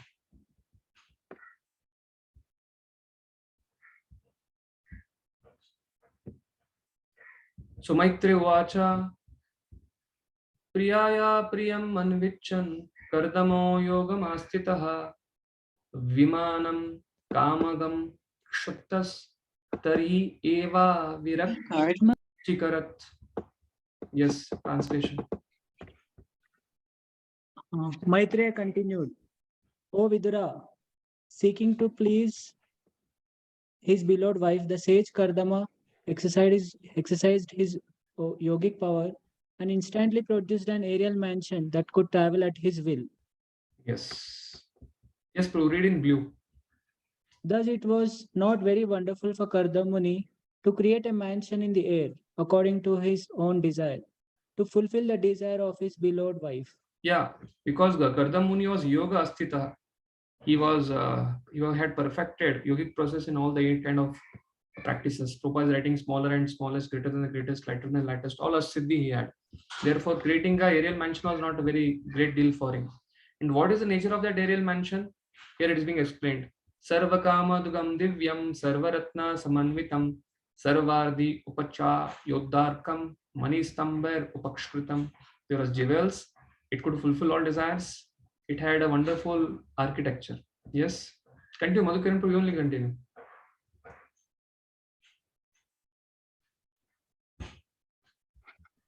It was a wonderful structure, bedecked with all sorts of jewels, adorned with pillars of precious stones, and capable of yielding whatever one desired. It was equipped with every form of furniture and wealth, which tended to increase in the course of time. Yes. Vishwanath Chakravarti Thakur writes here in the commentary, it did not decay with time like ordinary airplanes. It was beyond the purview of time. Rather, it increased in its qualities. So Prabhupada also mentions same thing. It highlighted in blue. That is telling that it was not very difficult for Kardam Muni to create a castle in air. Right now, scientists may get bewildered, but Prabhupada quotes Supreme Personality of Godhead creating the planets, millions of planets floating in air. So, if Lord can create so many whole Brahmandas after Brahmanda, perfect yogi like Kardam Muni can easily construct one castle in the air. The castle is described as Sarva Kamaduga, yielding whatever one desired. And Prabhupada is comparing this with like all this castle, the building, the apartment in this airplane had different jewels bedecked in it. So he's comparing it with the Dwarka castles which Lord Krishna built for her, the princess, 16,108 princess. They're also bedecked with jewels. And why? In night they used to act as night lamps.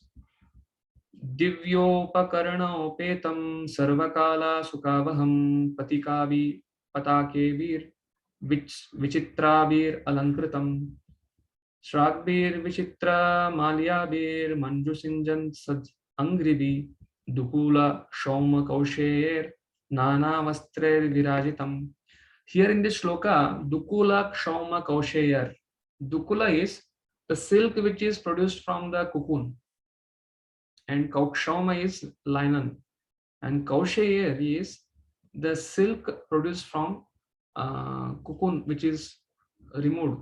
That is what Vishwanath Chakravarti writes in his commentary regarding these things. That means it was, airplane was very nicely decorated. Yes, Shiva Bapu.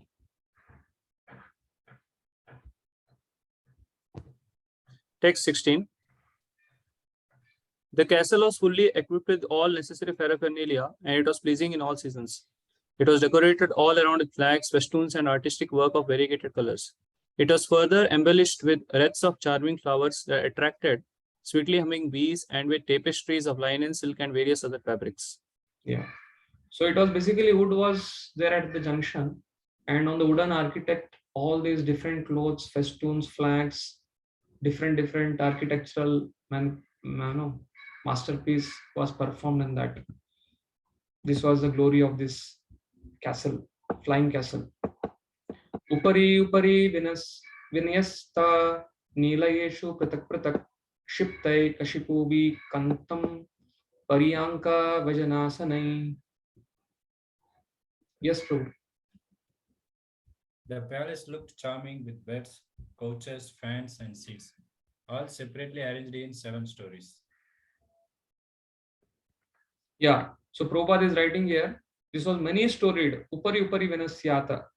So even in those days, millions of years ago, the building had many storied houses, and there are separate places.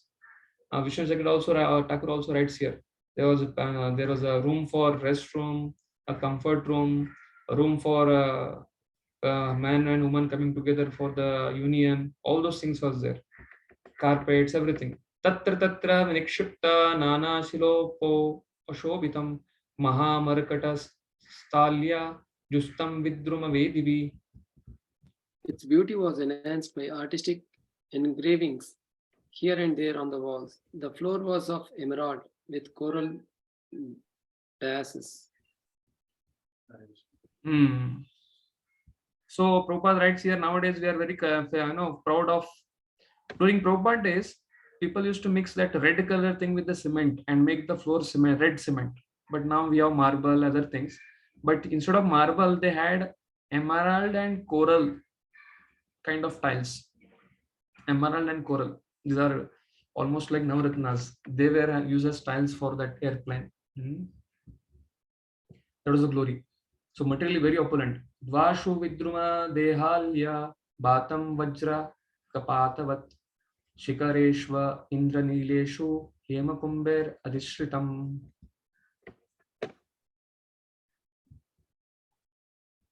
Yes, one. Our dear Prabhu, Vasudha Krishna Prabhu. The palace was very beautiful with its coral thresholds at the entrances and its doors bedecked with diamonds. Gold pinnacles crowned its domes of sapphire. So Vishwanath Chakravarti writes, this door of this airplane or this castle, it was having coral frame and diamond bolts and latches. That is the meaning of this coral thresholds and doors protect with diamond bolts and cycle. This closing the bolts, handles, everything was of diamond. And the domes were having sapphire, domes of sapphire, which had golden kalasha. The whole dome was of sapphire, but the kalasha was golden. Chakshumat padmaragagrer vajrabidishu nirmite justam vichitra vaitaner maharher hematorane. Yes. With the choicest rubies set in its diamond wall, it appears as though Possessed of eyes. Yeah, possessed of eyes. It was furnished with wonderful canopies and greatly valuable gates of gold. Yeah, this is a description. Prabhupada quotes here the Mughal emperors in New Delhi. They built the jewels with rare stones which resembling eyes, and thus at night they would give off reflective light without need of lamps. Basically, there were different structures, and the eyes which were there made in the structure was of very valuable jewelry which could emit light at night. It could serve as lights, street lights. Hamsa Parvata Vrates Tatra Tatra Nikujitam Kritriman Manyamanai Swan Adiruyacha. Yes, bro.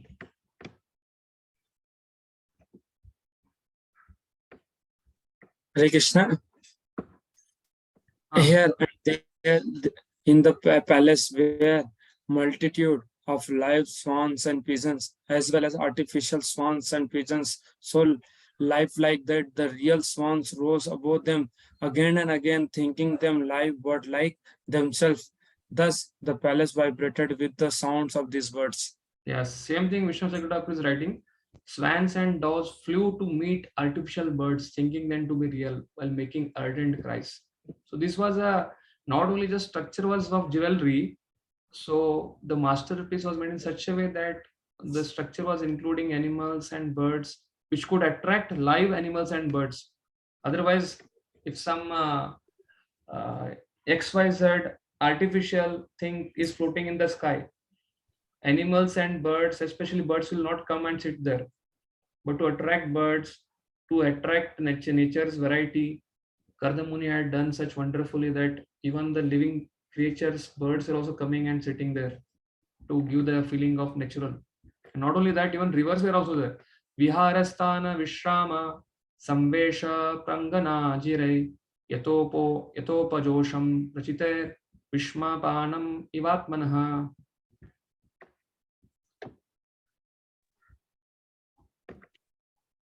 The castle had pleasure grounds, resting chambers, bedrooms, and inner and outer yards, designed with the night to comfort. All this caused astonishment to shade himself. So here it shows that Kardam Muni was only astonished by all these things. It has a pleasure ground, resting chamber, bedroom, inner and outer yards designed with an eye to comfort. But Vishnu Chakra Thakur says that he has a different view from Sridhar Swami. He says that because Kardam built the palace, he was not actually astonished. Thus the word Iva in the last line is used here. You see carefully. Vishmapanam Iva Atmanaha. So he tells that this Iva is added, telling that he was not astonished. This is what Vishnu Chakra Thakur has to write. But Sridhar Swami says he was also astonished by this. And devotee like Kardam Muni exhibited such opulence by his yogic power at the request of his wife. Here, I have not highlighted it, but here it is. When opulence was produced, he himself could not understand how such manifestation could be possible. When a yogi's power is exhibited, the yogi himself is sometimes astonished. Sometimes devotees, when they do some tasks, before doing the task, they are not able to perceive it. But once they complete a task, they only start figuring out how I could do it. But right now, if I want to do it, I cannot do it. But actually, it is Krishna's divine grace that he empowered the devotee to do that particular task. So similarly, Kardam Muni was very conscious that this yogic power which is coming, it's not mine, it is Krishna's. And therefore he himself was astonished by that. Yeah. Idragraham tat pashyantim nati pritena chetasa sarvabhuta saya vigna sarvabhuta sa ya abhigna pravochat kardama swayam. When Yes, he Prabhu. saw Devahuti looking at the gigantic opulent palace with a displeased heart, Karma Muni could understand her feelings because he could study the heart of anyone. Thus, he personally addressed his wife as follows. Yeah, so therefore this verse, Sarva Bhuta, third line, Sarva Bhuta Ashaya Abhignaha, says that he could read the heart of every living entity. Sarva Bhuta Ashaya Abhignaha, because he had that siddhi. So he knew that I have created a palace which is in mode, or it is in mode of passion. It is going to stimulate according to the Kam Sutra by Vatasayana. There can be amazing union with my wife, but Dehuti is displeased because okay, you have created the castle, but I am completely emaciated. My hairs are completely matted, and I will not be able to give you enjoyment and produce enough passion in you to produce children. Therefore, this he could understand. How could she live in that opulence palace? Kardama Muni could understand her astonishment. And second thing, Vishnu Chakur Thakur is writes in this commentary for this 23rd or 24th. Devut is asking, I have been serving you so long. I have no energy now. I'm completely emaciated. I need some maid servants and I need my rejuvenated body back. This is what Kadamuni is able to read because he's able to read the heart. And immediately in the next shloka 23rd, Nimajyasmin Rade Biru Vimanam Idam Aruha Idam Shukla Kritam Tirtam Ashisham Yapakam Nranam. He tells your body can be regenerated by taking bath in the Bindu Sarovar. Yes. My dear Devahuti, you look very much afraid. First bathe in Lake Bindu Sarovar, created by Lord Vishnu himself, which can grant all the desires of a human being, and then mount this airplane. Yeah. Yes. So here Prabhupada writes, in India, Ganga and Yamuna, they are very holy in Vrindavan and Prayag. And Tirtha Mashikam Yapakam, fulfillment of all desires by bathing in a place of pilgrimage. Similarly, Dehuti, by bathing in the Bindu Sarovar, which is just the tears of Lord Vishnu, she can also fulfill her desire of getting her the regenerated beauty back. Sa tat bharto samadaya vacha kuvala ikshana sarjam bibarti vaso veni bhutam murdajan. The lotus-eyed Devhuti accepted the order of her husband because of her dirty dress and the locks of matted hair on her head. She did not look very attractive. So Prabhupada says because of her taking care of the husband, she neglected her bodily dress and comforts because she was engaged in service of her husband. She could not comb also. That was the reason. Angam cha mala pankena sanchannam shabalastanam avivesha sarasvatya sarashiva jalashayam.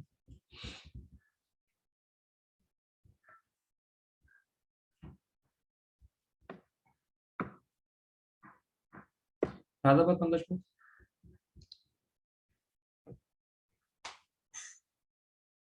Yes, her body was coated with thick layer of dirt and her breast was discolored. She dove, however, into the lake which contained the sacred waters of Saraswati. So that means what her breast was discolored means basically whenever women used in olden days they used to bathe, they used to apply kumkum on their breast, married woman. And therefore, because she was so busy in serving her husband, she had no time to take care of her body only. Shanta Sarasi Vishmasta Satani Dasha Kanyaka Sarva Kishora Vayaso Dadarshot Palagandaya. Yes. In a house inside the lake, she saw 1,000 girls, all in the prime of youth and fragrant like lotuses. Yeah. So what we will do is next. Yes, Prabhu, you read the translation. Next translation. Seeing her, the damsels suddenly rose and said with folded hands, "We are your maidservants. Tell us what we can do for you." They were all waiting. As soon as Devati came, the maid servants were ready. So therefore, Vishnu Chakuri Thakur commented, she was unhappy because her body was not right, and she was thinking everything is arranged now, but it will take me lot of time for me to get ready like this. But he can create the air castle. So similarly, he can also regenerate my body by supplying many damsels. Thinking of what to do in the great palace in her dirty clothes, they were at once by yogic powers of Gardama 1000 maid servants. They appeared before Devati within the water and presented themselves as a maid servants. Yes, Prabhu. Next one. The girls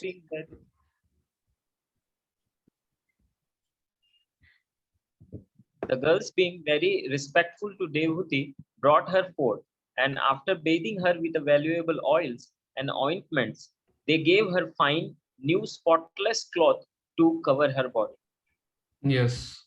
So you can read the next also, next translation. Yeah. They then decorated her with very excellent and valuable jewels, which shone brightly. Next, they offered her food containing all good qualities and a sweet, inebriating drink called ashavam. So Prabhupada writes, Asam is Ayurvedic medicinal preparation. It is not a liquor. It is especially made from drugs and is meant to improve metabolism for healthy condition of the body, because she was completely emaciated.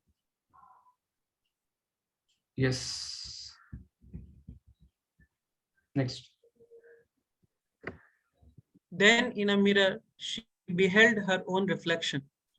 Her body was completely freed from all dirt, and she was adorned with a garland. Dressed in unsoiled robes and decorated with auspicious marks of tilaka, she was served very respectfully by the maids. Yes. Next shloka.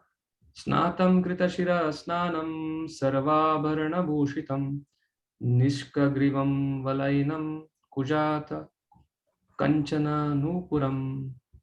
Yes.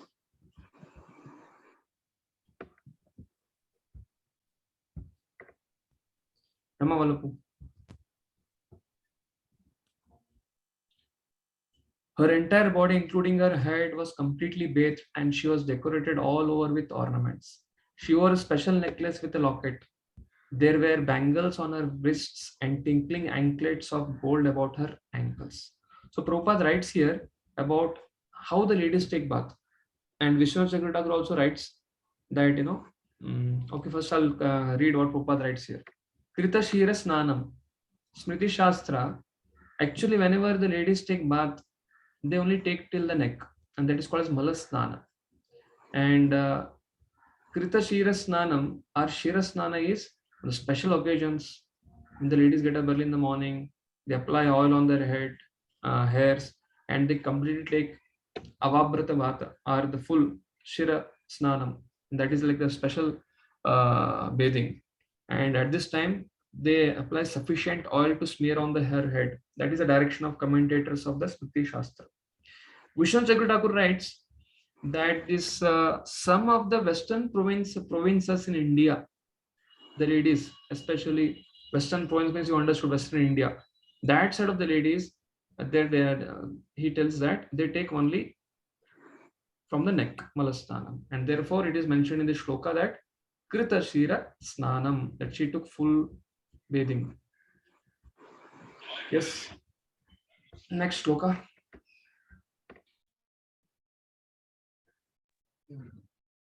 Ramavala Prabhu. About her hips, she wore a girdle of gold set with numerous jewels, and she was further adorned with a precious pearl necklace and auspicious substances. Yeah, therefore she wore girdle on her hip, and then numerous jewels, pearl necklace. All these auspicious substances were applied. Auspicious substance includes saffron, kumkum, sandalwood, perf. Before taking a bath, there are other auspicious substances: turmeric mixed with mustard seed oil. So all kinds of auspicious substances were used to bathe Devhuti from top to toe. Yes, to next. You can read. Her countenance shone with beautiful teeth and charming eyebrows. Her eyes, distinguished by lovely moist corners, defeated the beauty of lotus buds. Her face was surrounded by dark curling tresses.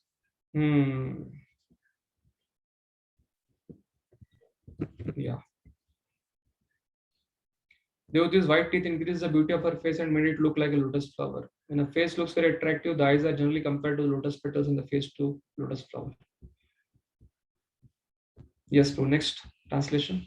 When she thought of her great husband, the best of the sages, Kardama Muni, who was very dear to her, she, along with all the maidservants, at once appeared where he was. So here we can understand what is the power of Kardama Muni. As soon as she thought, Prabhupada writes here, everything was done within the water, the last two lines. And she was brought before him without delay. As soon as she thought of her beloved husband, Kardama Muni, who could read the hearts, immediately along with all the maid servants, they all appeared in front of him. There is some of the power attained by perfect yogis. They can immediately execute anything they desire. Ichcha Bhakti. Yes, next shloka. She was amazed to find herself surrounded by 1,000 maids in the presence of her husband and to witness his yogic power. Yeah.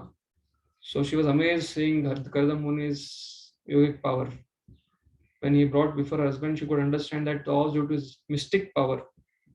Nothing was impossible for yogi like Kardama Muni. Yes. The sage could see that Devahuti had washed herself clean and was shining forth, as though no longer his former wife. She had regained her own original beauty as the daughter of a prince. Dressed in excellent robes, her charming breasts duly girded, she was waited upon by 1,000 Gandharva girls. O destroyer of the enemy, his fondness for her grew, and he placed her on the aerial mansion. So Vishnu Thakur writes in the previous shloka 34 and that his power of favor was that without even using her feet, she came from the water in front of him. Seeing the power of Kardama Muni's yoga, she was surprised, thinking how amazing this is. And then she was completely ready for the boarding. So here Prabhupada writes that Kardama Muni was attracted seeing Devahuti dressed in her original beauty. So here if you see carefully, Prabhupada writes, initially when Kardama Muni saw her, she was very beautiful. But after serving, she became very weak and emaciated. But when he sees, after she takes bath and comes back again, being bathed by the Gandharva girl, she again regains she regained her original beauty. That is what Prabhupada is writing here. She became very attractive. And the real beauty of a young woman is her breast. When Kardama Muni saw the breast of his wife so nicely decorated, increasing her beauty many times, he was attracted even though he was a great sage. So for a Kardama Muni to be attracted by Devahuti, it's a divine orchestration. But Prabhupada is also drawing lessons from this pastime, quoting Shankaracharya, that transcendentalists are one who is after transcendental realization should not be attracted by the raised breasts of a woman because they are nothing but an interaction of fat and blood within the body. Yes. Vasudev Krishna Prabhu. Though seemingly attached to his beloved consort, while served by the Gandharva girls, the sage did not lose his glory, which was mastery over himself. In the aerial mansion, Kardama Muni with his consort shone as charmingly as the moon in the midst of the stars in the sky, which causes rows of lilies to open in ponds at night. Yes. Basically here, the comparison is given. Whenever they give an analogy has to be apt. It should be living. Actually, if you see Chandra, moon has Chandradev has 27 wives, out of which Rohini is very, very dear to him, Rohini Nakshatra. And because he was spending most of the time with her, therefore he got a curse from their fathers or remaining fathers. So this 27 stars are like 27 constellation and they are in the sky. So Kardama Muni with Devahuti, who's like Rohini, surrounded by all these girls, they're like 26 constellations, stars. because his airship is flying, air mansion in the sky. Karda Muni is like a moon, surrounded by his beautiful wife, and damsels surrounding them appeared like the moon and stars on a full moon night. This is the upama given here in the purport by Prabhupada. He's taking it from Sridhar Swami only. Next. In that aerial mansion, he traveled to the pleasure valleys of Mount Meru, which were rendered all the more beautiful by cool, gentle, fragrant breeze that stimulated passion. In these valleys, the treasure of the gods, Kuvera, surrounded by beautiful women and praised by the Siddhas, generally enjoys pleasure. Karda Muni, also surrounded by the beautiful damsels and his wife, went there and enjoyed for many, many years. Yes. So basically, this Kula Chendriya is Mount Meru. In the shloka it comes that Kula Chalendra is Mount Meru, and comparison is given of how Kuvera enjoys here. So Prabhupada gives about the 8 Lokpalas: Kuvera, Indra, Yama, Niritti, Varuna, Vayu, and he gives about all these different directions. The 8 directions are 8 Lokpalas. They all come here for pleasure sporting with the damsels. But Karda Muni, with his aerial mansion, Karda Muni traveled throughout the, not only traveled throughout the 8 directions, controlled by different demigods described above. As the demigods go to Mount Meru, he also went there to enjoy. When one is surrounded by young, beautiful girls, sex stimulation naturally becomes prominent. Karda Muni was sexually stimulated and he enjoyed his wife for many, many years in that part of Mount Meru. But his sex indulgence was praised by, this is very important, but his sex indulgence was praised by many, many Siddhas, beings who have attained perfection, because it was intended to produce good progeny for the good of the universal affairs. And it was directed by the Lord himself. And we have seen from previous Sandarbha, Jiva Goswami also quoting, it is not mundane, it is for higher purpose. Dharma viruddha bhuteshu kamasmi. Lord Krishna is telling himself. Yes, next. Which all places Karda Muni enjoyed is mentioned in the shloka. Yeah. Satisfied by his wife, he enjoyed in that aerial mansion not only to Mount Meru but in different gardens known as Vaibhav and Surasan, Nandan, and Puspabhadrak and Chaitra and by the Manas Sarovar Lake. Yes, Prabhu. Yes, Prabhu. Next. He traveled in that way through the various planets as the air passes uncontrolled in every direction, causing through the air in that great and splendid aerial mansion, which could fly at his will. He surpassed even the demigods. Yes. The whole aerial mansion was like body, and the way he was thinking, the aerial mansion was like, increasing temperature, decreasing temperature, seasons were changing, all facilities being created. It could move just by whatever the way Karda Muni was desiring. The aerial mansion was just acting like the way we desire our body moves sometimes, or the Lord Vishnu desires, and Swabhaviki Balak Kriyacha, that shloka is there. But for this aerial mansion, it was for by the sanction and grace of Lord Vishnu, Karda Muni could do this for this mansion. So Prabhupada writes wonderful points here in the purport that planets occupied by the demigods are restricted to their own orbits, but the Kardam Muni could travel all over the different directions without restriction. The living entities are conditioned souls who take birth according to their karma, that they are not free to move everywhere. We are inhabitants of this earthly globe, we cannot move freely to other planets. The modern man has been unsuccessful. It is not possible to travel to any other planets because the laws of nature, even the demigods cannot move from one planet to another. But this is a very important point here, from this to here. What is that? Karda Muni by his yogic power could surpass the strength of the demigods and travel in space in all directions. The comparison here is very suitable. Yata Anila indicates that air is free to move anywhere without restriction. So Karda Muni unrestrictedly traveled in all directions of the universe. That means Karda Muni's position is above the demigods. He was a Prajapati. He was not from the Svargaloka, he was from beyond. almost like Brahmaji, and below Brahmaji, the Mahar Loka. Yes, almost he had the opulence of the president of that Mahar Loka. He had the opulences of like that. Yes, Prabhu. Next, Janardhan Prabhu.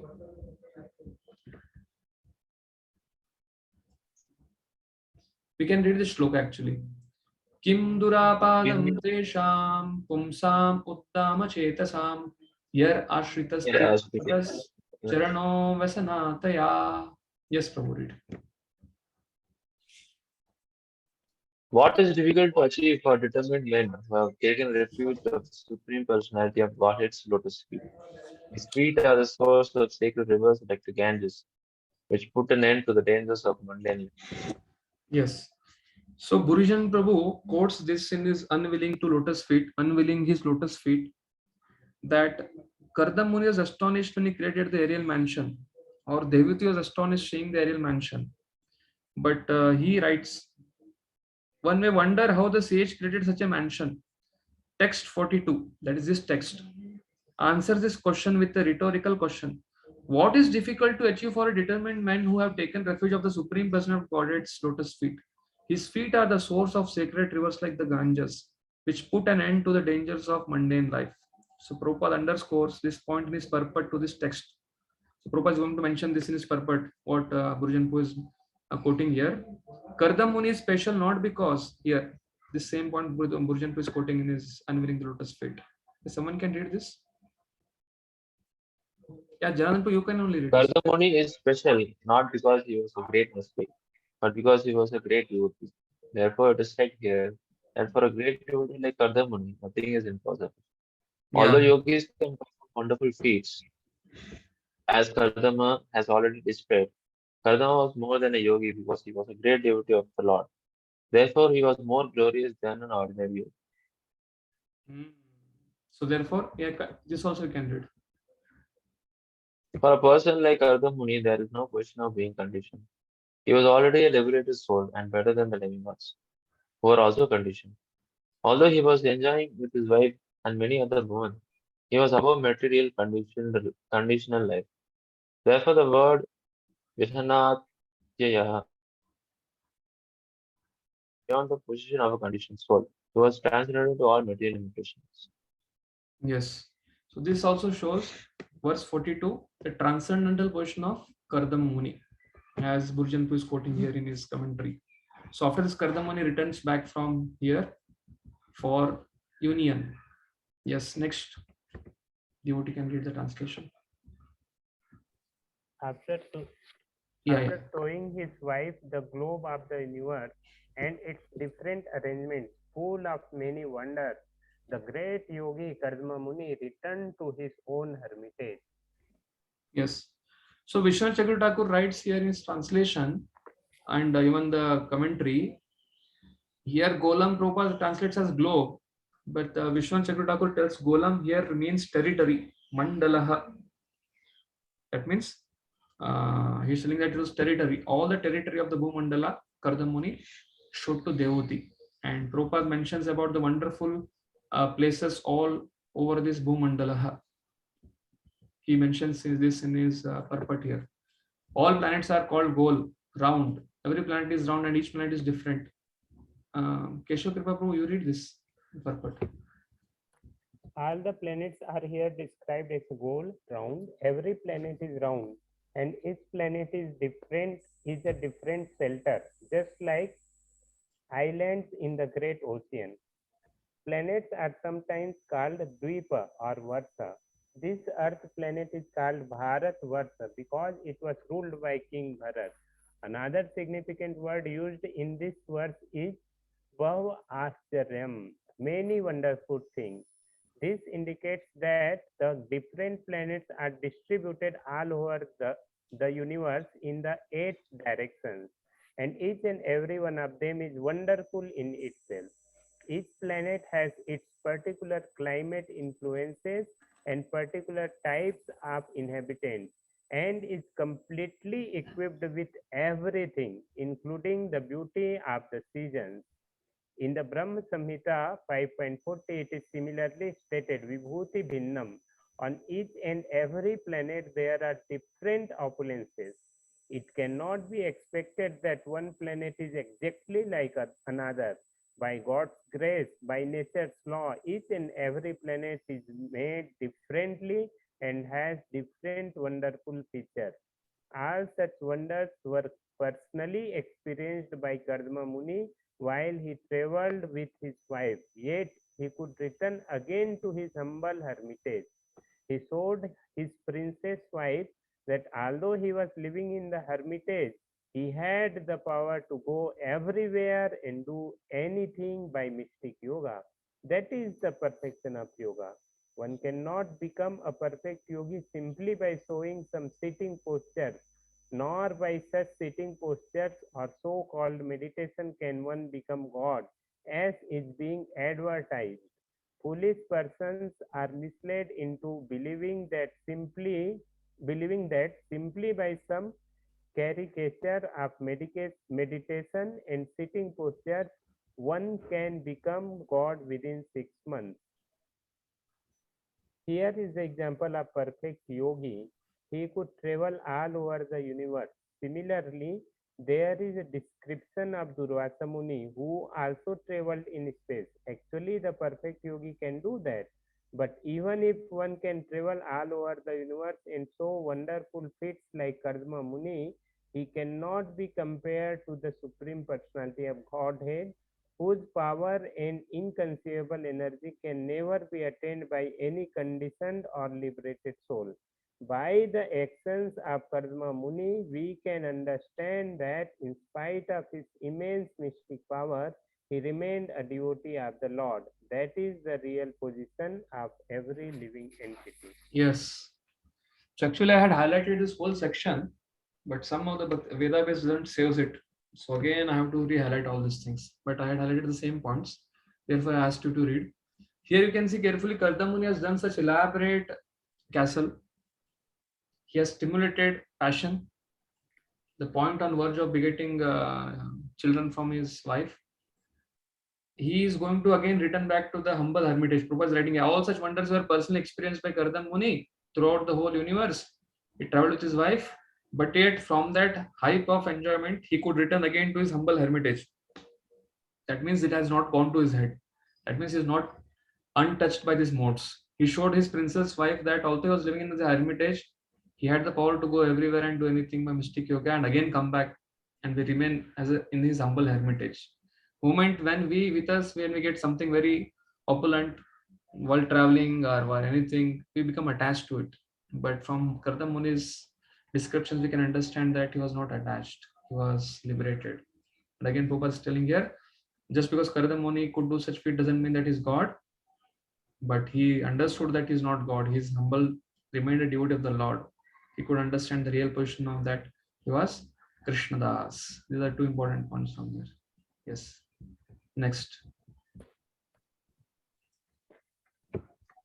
After coming back to his hermitage, he divided himself into 9 personalities just to give pleasure to Devahuti, the daughter of Manu, who was eager for sex life. In that way, he enjoyed with her for many, many years, which passed just like a moment. So actually, Vishwanath Chakravarti Thakur has to tell because Kardam Muni, he is able to sarva ashaya abhignya. That is what we saw in the shloka previously. So at this junction, Kardam Muni could read Devuti's mind that she needs offsprings.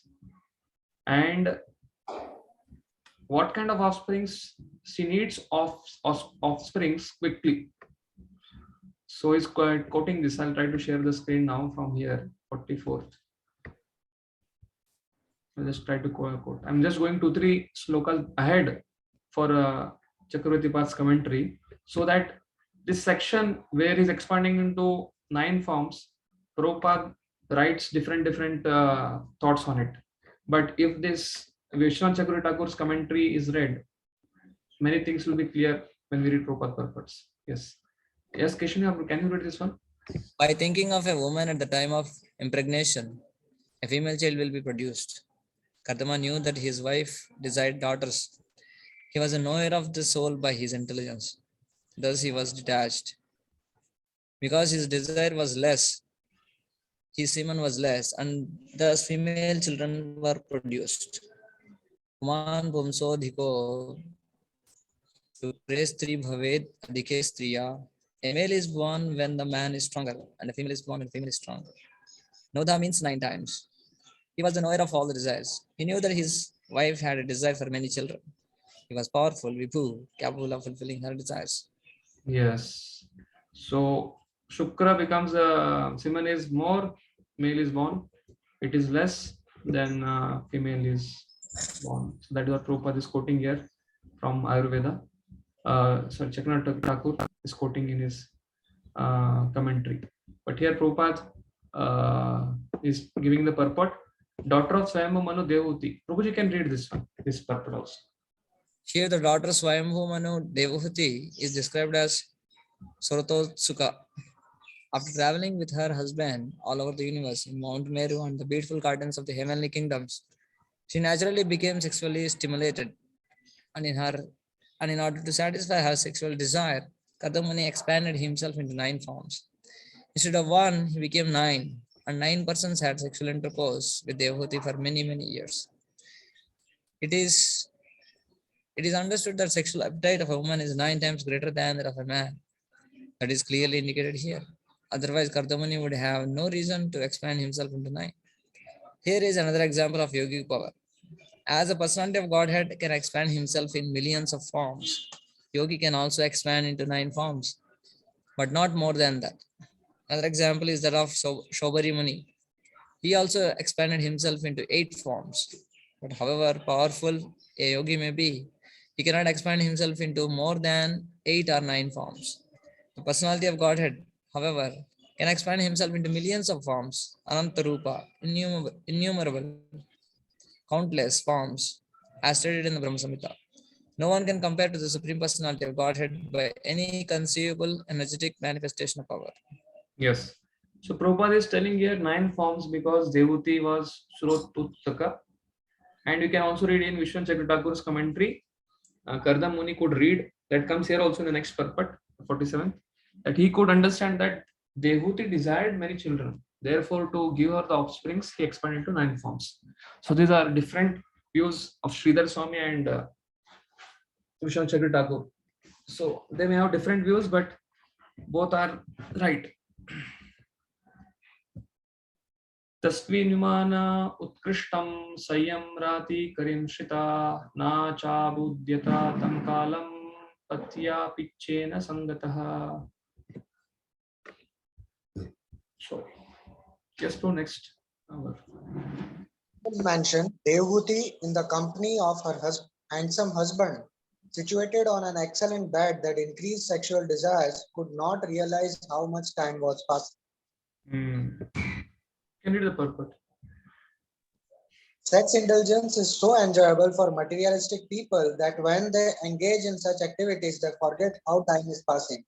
Saint Kardam and Devahuti, in their sex indulgence, also forgot how time was passing by. Yeah. Evam yoganubhavena dampatyo ramamanayo satam vyatiyo sharadha kamalala sayor manak.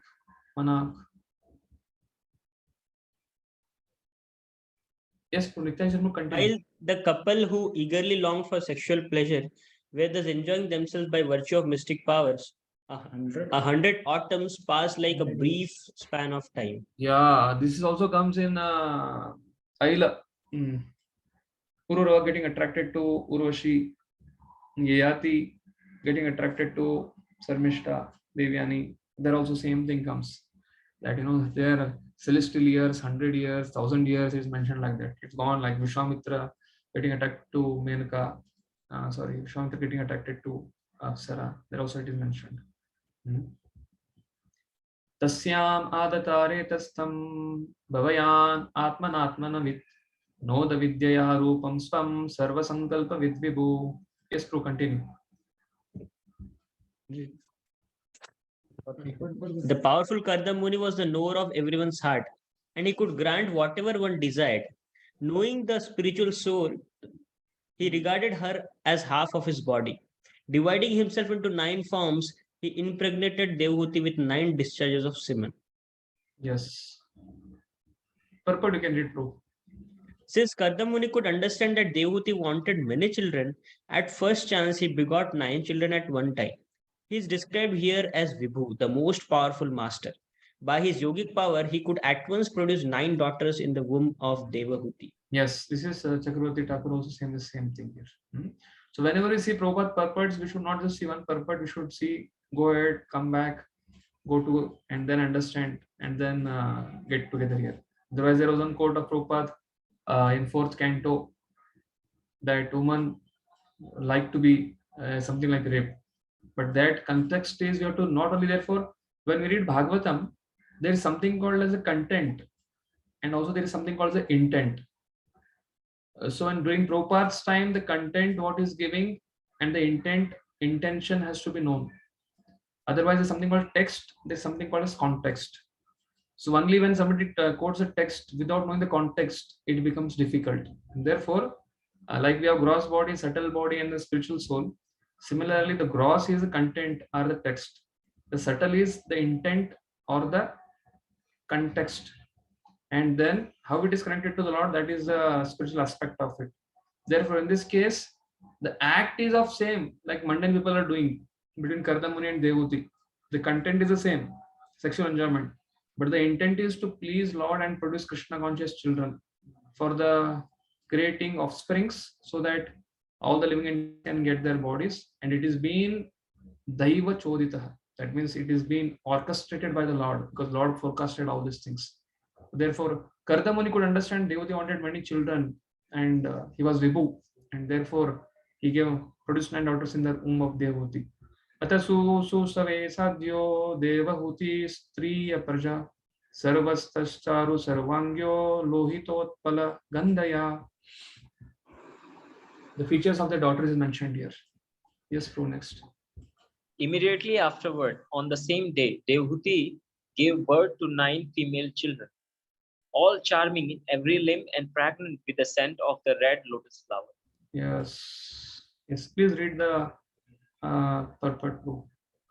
Devahuti was too sexually excited, and therefore she discharged more ova, and 9 daughters were born. It is said in the Smriti Shastra as well as in the Ayurveda that when the discharge of a male is greater, male children are begotten. But when the discharge of the female is greater, female children are begotten. It appears from the circumstances that Devahuti was more sexually excited, and therefore she had 9 daughters at once. All the daughters, however, were very beautiful, and their bodies were nicely formed. Each resembled a lotus flower and was fragrant like a lotus. Yes. And it is for same day. Same day the united, and the same day all of them were grown and they were ready. Patimsa pravrajishyantam tada lakshyoshati vahi smayamana viklavena hridayena viduyata. Now, condition is what? Till the time I impregnate, I'll be there. As soon as it is done, I'm going to go. The same point has come here now. Now, Kardamuni is ready to live. He's not attached with a detached mood to fulfill his father Brahma's instruction. He has entered the Grihastha ashram with the blessings of Lord Hari, and he is untouched by the modes, and is ready to go to the next ashram. Although Lord has told, I will appear as a son, but now he is not telling that Lord has told, therefore no. He has put a condition, and because he has given a word, he's sticking to the condition. He's not telling, let me stay now, not till now, Lord Kapila has not appeared, let me stay for some more time. No. He is sticking to the condition that as soon as I impregnate, I will leave. Now, Devahuti will do the needful, what Lord has told. She will inquire. She will do the needful now. That is the section now. Devahuti's lamentation. Yes. Next devotee. When she saw her husband about to leave home, she smiled externally, but at heart she was agitated and distressed. Yes, Prabhu. Read the purport. Kardamuni finished his household affairs quickly by his mystic power. The building of the castle in the air traveling all over the universe with his wife in the company of beautiful girls, and begetting of children were finished. And now, according to his promise to leave home for his real concern of spiritual realization, after impregnating his wife, he was about to go away. Seeing her husband about to leave, Dehuti was very disturbed. But to satisfy her husband, she was smiling. The example of Kartam Muni should be understood very clearly. A person whose main concern is Krishna consciousness, even if he is entrapped in household life, should always be ready to leave household excitement as soon as possible. Yes, this is what Kardam Muni is trying to teach from his behavior to all of us. That once we have a task, we complete it and carry on with the Krishna consciousness. Likantyado mukhi bhumim padanaka manishriya yuvacha lalitam vacham nirudyasa nirudyashru kalam shanai. Yes. She stood and scratched the ground with her foot, which was radiant with the luster of her gem-like nails. Her head bent down. She spoke in slow yet charming accents, suppressing Prabhupada from Sridhar Swami Pad and Chakravarti Pad, they both tell glorify Dehuti's exclusive beauty. They even that Vishwavasu Gandhar was attracted when she was playing on her terrace, apartment terrace with ball, that he fell from the airplane. Now they are just describing the beauty of Mother Dehuti. Her because she is agitated. Prabhupada is quoting this example of when Krishna called all the gopis and told them that why you have come, you have to return back now. That time they were agitated, and that time also they are scratching the ground. And here Prabhupada is comparing the gopis scratching the ground, and Krishna told them to go back, or rejected them, or told them return back. They were disturbed, perturbed. And now when Kardam Muni is living, the Mother Dehuti is disturbed, but with her nail, which is like a gem, she is scratching the ground. The effulgence of her gem-like nail is being reflected on the ground, and that is being very looking very attractive. That is what Prabhupada is speaking in the purport to this verse. Like pearls, as she scratched the ground, it appeared as if pearls had been thrown on the ground. Prabhupada says if woman scratches, she is very disturbed or agitated. And Prabhupada quotes Gopi's example. Devuti Ruacha. Now this topic, the chapter which has got the names Devuti's lamentation. Here, Devuti's lamentation starts. Sarvam tad bhagavan mayam upavaha pratishrutam atapi me prapannaya abhayam datum arhasi. You have given me everything, but you have not given me abhayam. That is what she is going to tell. Yes, Prabhu. Shri Devahuti said, My lord, you have fulfilled all the promises you gave me. Yet because I am your surrendered soul, you should give me fearlessness too. Yes. Yes, read the purport, Prabhu. Devahuti requested her husband to grant her something without fear. As a wife, she was a fully surrendered soul to her husband, and it is the responsibility of the husband to give his wife fearlessness. How one awards fearlessness to his subordinate is mentioned in the fifth canto of Srimad Bhagavatam. One who cannot get free from the clutches of death is dependent, and he should not become a spiritual master, nor a husband, nor a kinsman, nor a father, nor a mother, etc. It is a duty of the superior to give fearlessness to the subordinate. To take charge of someone, therefore, either as father, mother, spiritual master, relative, or husband, one must accept the responsibility to give his ward freedom from the fearful situation of material existence. Material existence is always fearful and full of anxiety. Devahuti is saying, You have given me all sorts of material comforts by your yogic power, and since you are now prepared to go away, you must give me your last award so that I may get free from this material conditional life. Yes. In the 11th verse, not 11th, 6th and 7th verse, that 7th verse to 9th verse, 10th, 11th verse, the series Kardam Muni is telling Devuti, you will share my spiritual practices and material opulences. But she, Prabhupada, that's the purport.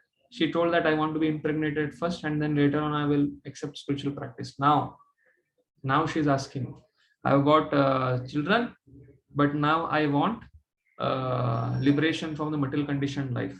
So Chakravarti Pad will mention in next 4 or 5 commentary, his commentaries on 52, 53, 54, 55.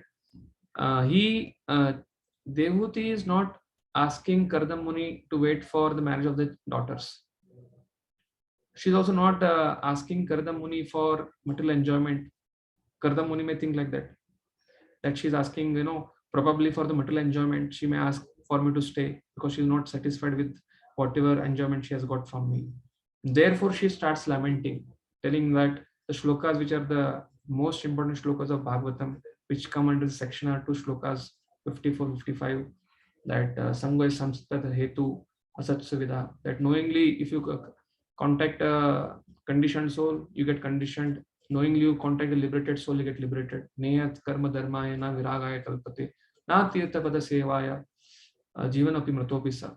That means if I'm only contact you for material enjoyment, I'm like a dead body. Therefore, I'm not asking you to stay with me much more time for material enjoyment. No, I want you to stay so that I can get Kapil Dev as my son, by which we can eradicate my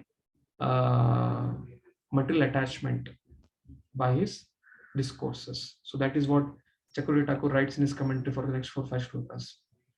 Brahmam duhitribhistubyam vimraghya pataya sama kaschit syan me vishokaya tvayi pravrajite vanam.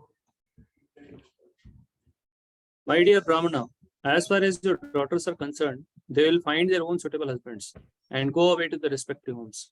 But who will give me solace after your departure as sannyasi? Yes, purport. It is said that the father himself becomes the son in another form. The father and son are therefore considered to be non-different. A widow who has her son is actually not a widow because she is the representative of her husband. Similarly, Devahuti is indirectly asking Kardamuni to leave a representative so that in his absence she might be relieved of her anxieties by a suitable son.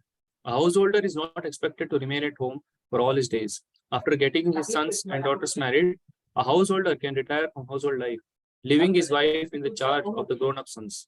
That is a social convention of the Vedic wisdom.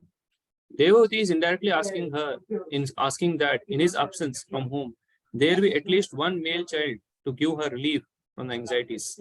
This relief means spiritual instruction. Relief does not mean material comforts. Material comforts will end with the end of the body, but spiritual instruction will not end. It will go on with the spirit soul. Instruction in spiritual advancement is necessary, but without having a worthy son, how could Devahuti advance in spiritual knowledge? It is duty of the husband to liquidate his debt to his wife. The wife gives a sincere service to the husband and they become indebted to her because one cannot accept service from a subordinate without giving him something in exchange. The spiritual master cannot accept service from a disciple without awarding him spiritual instruction. That is the reciprocation of love and duty. Thus, Devahuti reminds her husband, Kardamuni, that she has rendered him faithful service.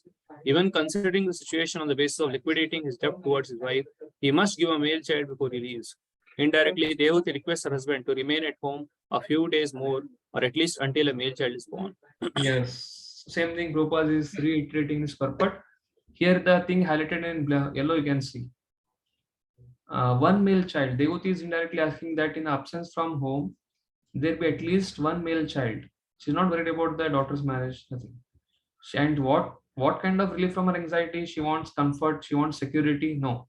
Prabhupada is saying the relief means spiritual instruction. Tattva Samhita, the knowledge by which one can uproot the karma. That is what Sankhya philosophy, Kapil Muni is going to come and say, Kapil Dev, the son of Devahuti, Mother Devahuti. Relief does not mean material comfort. That is what Prabhupada is quoting here. And liquidating debt, Prabhupada is writing. So similarly, spiritual master takes service and he has to award abhayam and spiritual instruction by which the disciple can also reach his level of self-realization. Etavatalam kalena vyatikrantena me prabhu indriyartha prasangena parityakta paratmanaha. Till now, we have simply wasted so much of our time in sense gratification, neglecting to cultivate knowledge of the Supreme Lord. Yes, so now she's telling lamentation. We have simply wasted so much of our time in sense gratification, neglecting to cultivate knowledge of the Supreme Lord. Prabhupada writes, human life is not meant to be wasted like that of animals. Yes, Prabhu, you can read Madhav Charan too. Human life is not meant to be wasted like that of the animals in sense gratificatory activities. Animals always engage in sense gratification, eating, sleeping, fearing, and mating. But Sorry. But that is not the engagement of the human being. Although, because of the material body, there is need of sense gratification according to a regulative principle. So, in effect, Devahuti said to her husband, so far we have these daughters and we have enjoyed material life in the aerial mansion, traveling all over the universe. These boons have come by your grace, but they have all been for sense gratification. Now there must be something for my spiritual advancement. Yeah. So for this, Chakravarti Pad writes for this shloka commentary, by your clever words, do you want more material pleasures from me? That means you have passed so much time uselessly in sense pleasure. Why she's telling? She's not desiring material sense pleasure. In shyness, she replies, I wasted so much time in sense pleasure since I rejected the Supreme Lord. That means I don't want any more sense pleasure. I want abhayatvam. This is what he's reiterating again. Yes, next shloka. Indriyarteshu sajantya prasangastvai me krita ajannantya parambhavam tatapi asva abhayame. Not knowing your transcendental situation, I have loved you while remaining attached to the objects of the senses. Nonetheless, let the affinity I have developed for you rid me of all fear. Yes, Poo, read the purport, Pooji. Devahuti is lamenting her position. As a woman, she had to love someone. Somehow or other, she came to love Kardamuni, but without knowing of his spiritual advancement. Kardamuni could understand Devahuti's heart. Generally, all women desire material enjoyment. They're called less intelligent because they are mostly prone to material enjoyment. Devahuti laments because her husband had given her the best kind of material enjoyment, but she did not know that he was so advanced in spiritual realization. Her plea was that even though she did not know the glories of her great husband, because she had taken shelter of him, she must be delivered from material entanglement. Association with a great personality is most important. In Chaitanya Charitamrita, Lord Chaitanya says that sadhu sangha, the association of a great saintly person, is very important.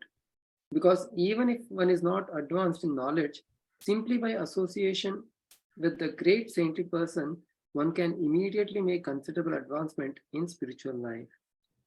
As a woman, as an ordinary wife, Devahuti became attached to Kardamuni in order to satisfy her sense enjoyment and other material necessities, but actually she associated with a great personality. Now she understood this and she wanted to utilize the advantage of the association of her great husband. Yes, Pooji. I'll just try to share Vishwanath Chakravarti Thakur's commentary on this. You can read this, Pooji, in yellow. There are two reasons why I did not get deliverance even after many years of association with you. The first line is movements association. Lava matra sadhu sangha sarva siddhi hoy. But she's telling why. I was there with so many years, but still I did not get liberated by associating with you. Two reasons why she could not get delivered. She's telling, yes. I was attached to sense pleasure and I did not know your supreme position. You have great detachment and are a great devotee of the Lord. Since you are inclined to give up all possessiveness in an instant, give mercy to me, an offender. Yeah. So now she's realizing when Kardam Muni is sticking to his promise, she understood. Now she is understanding that his position of what kind of restraint he has, and he's unattached, he's untouched. Therefore, two reasons is she wanted sense pleasure. She's telling herself, I was attached to sense pleasure. Vishwanath Chakravarti Thakur is quoting here, and she did not knew supreme position. The same thing Prabhupada is also telling in his purport here. I just highlighted in blue now here while you were reading the purport. Same 2 points are coming here. Devahuti laments because her husband had given her the best kind of material enjoyment. The first reason, material enjoyment, and she did not know that he was so advanced in spiritual realization. So this point Prabhupada is taking from this commentary of Vishwanath Chakravarti Thakur. So Here, Burijan Prabhu writes here in 55th and 56th shloka. Before we go to that, we'll just read what Burijan Prabhu has to speak on this. She's feeling cheated, Devuti. Feeling cheated, she regretted having asked only for children and not for liberation. That is what we read. Now he's writing what is a lesson we can learn from this. Thus, Devuti having followed a religious path for her material satisfaction. Devuti has followed a religious path for material satisfaction, had attained both material detachment and spiritual desire.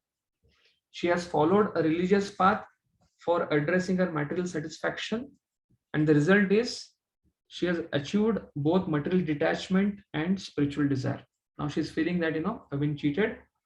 And then second thing, she wants instruction, Tattva Samhita instruction by her son Kapila Muni, so that she wants to get, like Garda Muni is leaving everything and going, she also wants to follow his footsteps. And therefore, this union of Dehuti and Garda Muni is not on material platform. It is like Varnashram Dharma, using Varnashram Dharma, coming close to the Lord. And this Varnashram Dharma is not like the typical Varnashram Dharma, because the demigods are not worshipped here. Directly, Hari, some Siddhim Hari Toshanam. It's a Devi Varnashram, where husband and wife with Lord in the center, they're coming close to the Lord. The end result is a material detachment and spiritual desire. So this is the next shloka, which is a very, very famous shloka. Sangoya samsmritir hetur asatsu vihito diya sayeva sadhu shukruto nisangatvaya kalpate. This is a very, very important shloka, which is there for memorization for us. Yes. Association for sense gratification is certainly the path of bondage, but the same type of association performed with a saintly person leads to the path of liberation, even if performed without knowledge. Yes, to read the purport.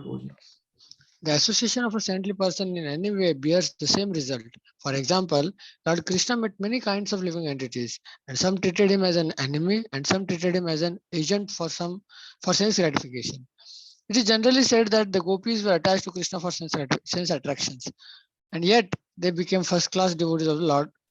Kamsa, Shishupal, Dantavakra, and other demons, however, were related to Krishna as enemies.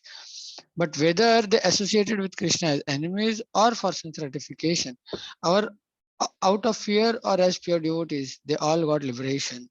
That is the result of association with the Lord. Even if one does not understand who he is, the results have the same efficacy. Association with a great saintly person also results in liberation. Just as whether one goes towards fire knowingly or unknowingly, the fire will make one warm. Devahuti expressed her gratefulness, for although she wanted to associate with Kardama Muni only for sense gratification, because he was spiritually great, she was sure to be liberated by his benediction. Yes. So these are two parallel shlokas. Next. Neyayat karma dharmaye na virakaya kalpate na tirthapada sevaya jivan api mrato hisa. Now she's lamenting. This is a lamentation. I had husband like Kardam Muni, was so advanced. Could have heard Bhagavatam, I could have advanced, but now I get offspring, he's not there. Therefore, she wants Kapil Muni, who can replace her husband in terms of instructing her in spiritual advancement. But she's now sharing, now she's praying, or she is quoting that the karma is meant for Vairagya. And the purpose of Vairagya is service to the Lord. And if that doesn't come, karma for dharma should lead to Vairagya, and Vairagya should lead to devotion service. If this loop is not followed, that is as good as dead. That is what Devuti is quoting here now. Yes. The last two shlokas remaining now. We'll end. Anyone whose work is not meant to elevate him to religious life, anyone whose religious rituals performance do not raise him to renunciation, and anyone situated in renunciation that does not lead him to devotion service to the Supreme Personality of Godhead must be considered dead, although he is breathing. Read the purport, Prabhuji. Devhuti's statement is that since she was attracted to living with her husband for sense gratification, which does not lead to liberation from material engagement, her life was simply a waste of time. Any work one performs that does not lead to the state of religious life is useless activity. Everyone is by nature inclined to some sort of work, and when that work leads one to religious life, and religious life leads one to renunciation, and renunciation leads one to devotion service, one attains the perfection of work. As stated in Bhagavad Gita, any work that does not lead ultimately to the standard of devotion service is a cause of bondage in the material world. Yagyartha karmano Anyatra lokoyam karma bandhana. Bhagavad Gita 3.9. Unless one is gradually elevated to the position of devotion service beginning from his natural activity, he is to be considered a dead body. Work which does not lead one to the understanding of Krishna consciousness is considered useless. So basically, our work should lead us to Krishna conscious practice. If that not so, then it is considered living dead. This especially the shloka, like I was speaking about Ishopanishad, Vidyam cha yastad ved obhayam sa, avidyam cha mrityum tirtva, vidyam amrutam ashnute. I was quoting how this section is describing the avidya, that is the varnashram dharma, which can completely free us from the cycle of birth and death, material level. And spiritually, it can bestow immortality. But this shloka, Bhaktivinoda Thakur quotes in his commentary to Ishopanishad, Atmaha, verse number 3. Ishavashamidam sarvam. So what is the definition of that? Verse number 1. Verse number 2. Anybody who follows this, he can live for hundreds of years. And verse number 3. Those who don't follow this, Asurya namate loka andena tamsarata tamste pratyabhikachanti eva atmahano janaha. So the commentary for that shloka, Ishopanishad mantra 3, Bhaktivinoda Thakur directly takes this shloka of Devhuti's lamentation 3:23:56 and puts it there and tells the purpose of our karma, even it is Ishavashyam, then it can be dharmic. Then it will lead us that okay, we'll not encroach on others' property. Then we will remain that there is some controller over us, some proprietor over us, and then that will lead to devotional service. But the asuras who live their life devoid of Ishavashyam, they are living dead. So that Atmaha in the Ishopanishad mantra 3, he relates with Jivan api mrito sa. And then he says, therefore one should live by the Ishavashyam principle. But these asuras, they don't live by that principle. That is what Bhaktivinoda Thakur has to, he has quoted this shloka in his commentary on Ishopanishad mantra 3. We'll conclude with this last shloka. Saham bhagavato nunam vanchita maya dridam yatvam vimuktidam prapya namumukshaya bandhanat.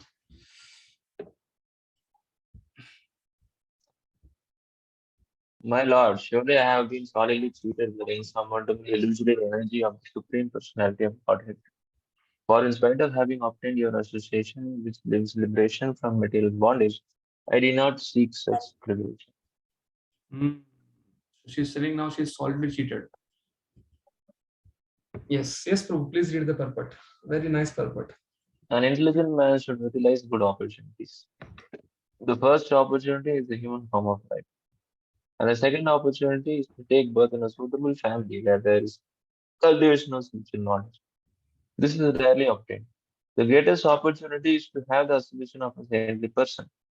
Devhuti was conscious that she was born as a daughter of an emperor.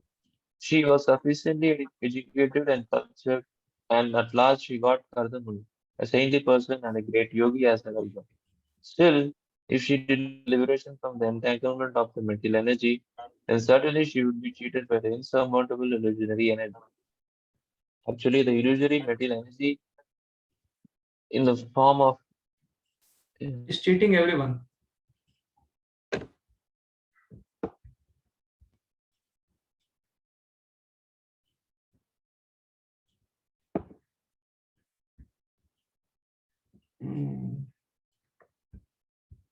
Actually, the illusory material energy is cheating everyone, and people do not know what they're doing when they worship. Yes, we can get No this. question of belief. I think you are disconnected, Janardhan Boo, in between from here. You do not know. We can continue from here. People do not know what they are doing when they worship the material energy in the form of goddess Kali or Durga for material forms. They ask Mother, give me great riches, give me good wife, give me fame, give me victory. But such devotees of goddess Maya or Durga do not know that they are being cheated by that goddess. Material achievement is actually no achievement because as soon as one is illusioned by the material gifts, he becomes more and more entangled and there is no question of liberation. One should be intelligent enough to know how to utilize material assets for the purposes future realization. That is called Karma Yoga or Jnana Yoga. Whatever we have, we should use in the service of Supreme Person. It is advised in Bhagavad Gita, So Karmana Tam Abhyacharya. One should try to worship the Supreme Personality of Godhead by one's assets. There are many forms of service to the Supreme Lord, and anyone can render service unto him according to the best of his ability. Thus ends Bhaktivinoda purports of the third canto, 23rd chapter of Srimad Bhagavatam, entitled Devhuti's Lamentation. Yes, so Prabhupada is telling here, one may be, basically Prabhupada is giving this Yat Karoshi Yad Asnasi, how Varnashrama can help the spiritual practice. Therefore, one is attached, rather than for a demigod, use those things in Krishna's service. So I'll try to just conclude that when we are getting initiated, I think Swam Prakash was also there during our time Diksha at Chopati, and Gaurang was also taking our initiation class just before the Yagya initiation. There he told, the person who comes to Krishna consciousness is fortunate. He comes to the associate devotees, he is more fortunate, and he comes and gets the shelter of a guru is most fortunate. And then the reverse he told, a person who gets opportunity to come to Krishna consciousness but doesn't come is unfortunate. Who comes to asana devotees and leaves asana devotees, he is more unfortunate. And after taking diksha from a guru and leaves and goes away is the most unfortunate. And therefore Prabhupada is quoting. I was just figuring out that is there any shloka or something or anywhere Prabhupada has written this. I was just trying to search out. But then when I was preparing this 3-4 days back, then I could relate with this. First, the fortunate human form of life, and to come in association of devotees, and then take birth in a suitable family where there is cultivation of spiritual knowledge. That means coming to Krishna consciousness, and then getting the association of a pure devotee or a saintly person or a guru. That is the greatest opportunity to have the association of saintly person. So 3 levels of opportunity or fortune is being mentioned here. So just remember that incident when we are getting initiated. So this is a glorious chapter of Dehuti and Kardamuni's marriage. This is a combination which can give right attitude of renunciation to many of the renunciates. Someone can figure out the marriage of 2 personalities, male and female, is mentioned in Bhagavatam. The end result will be what? It will only bring us close to Krishna's lotus feet, because it brought them close to Krishna's lotus feet. And this discussion being mentioned in Bhagavatam, it will also bring us close to Lord Krishna's lotus feet, because ultimately Lord Hari is going to appear from this incident which is mentioned here. So we are almost at the end of the closing. So I would like to express my gratitude to Burijan Prabhu for his unveiling his lotus feet, Vishnu Chakra Thakur for his commentaries, and then Prabhupada for his purports. Actually, Madhucharan Prabhu and Samarpan Gopru have been asking me from a long time for this batch, but somehow this batch I was supposed to give all the 4 complete thing, but because of our Vidyapit, parallel Vidyapit Radhesham was taking, that could not happen. But then when he called me up on Saturday and told me, "Bro, you have to take 2 sessions," and I thought, okay, fine. So it is in my plate now. I have to take it, so I could serve you. So tomorrow again we'll meet for the second chapter, 24th chapter. Is this okay with this speed? I'm not taking much elaborate thing, because 2.5 hours we can't cover much. But basically the study of Bhakti Vaibhav, we can just tell what is the connection, flows, mood. Basically, if you see, The content and other things, Sridhar Swami Ji Pad will give all the things. But the intention behind all the things, like Vishnu Chakravarti Thakur is telling, she's not speaking, it is only through the glances. All those intricate details, the mood, all those things is mentioned by his commentaries. And Burjan Prabhu is connecting both of it, from quoting from Sandarbhas and trying to explain the nice lessons. So if anybody has any quick questions, we'll take or we'll conclude. Again, we'll meet tomorrow, again at 10:45.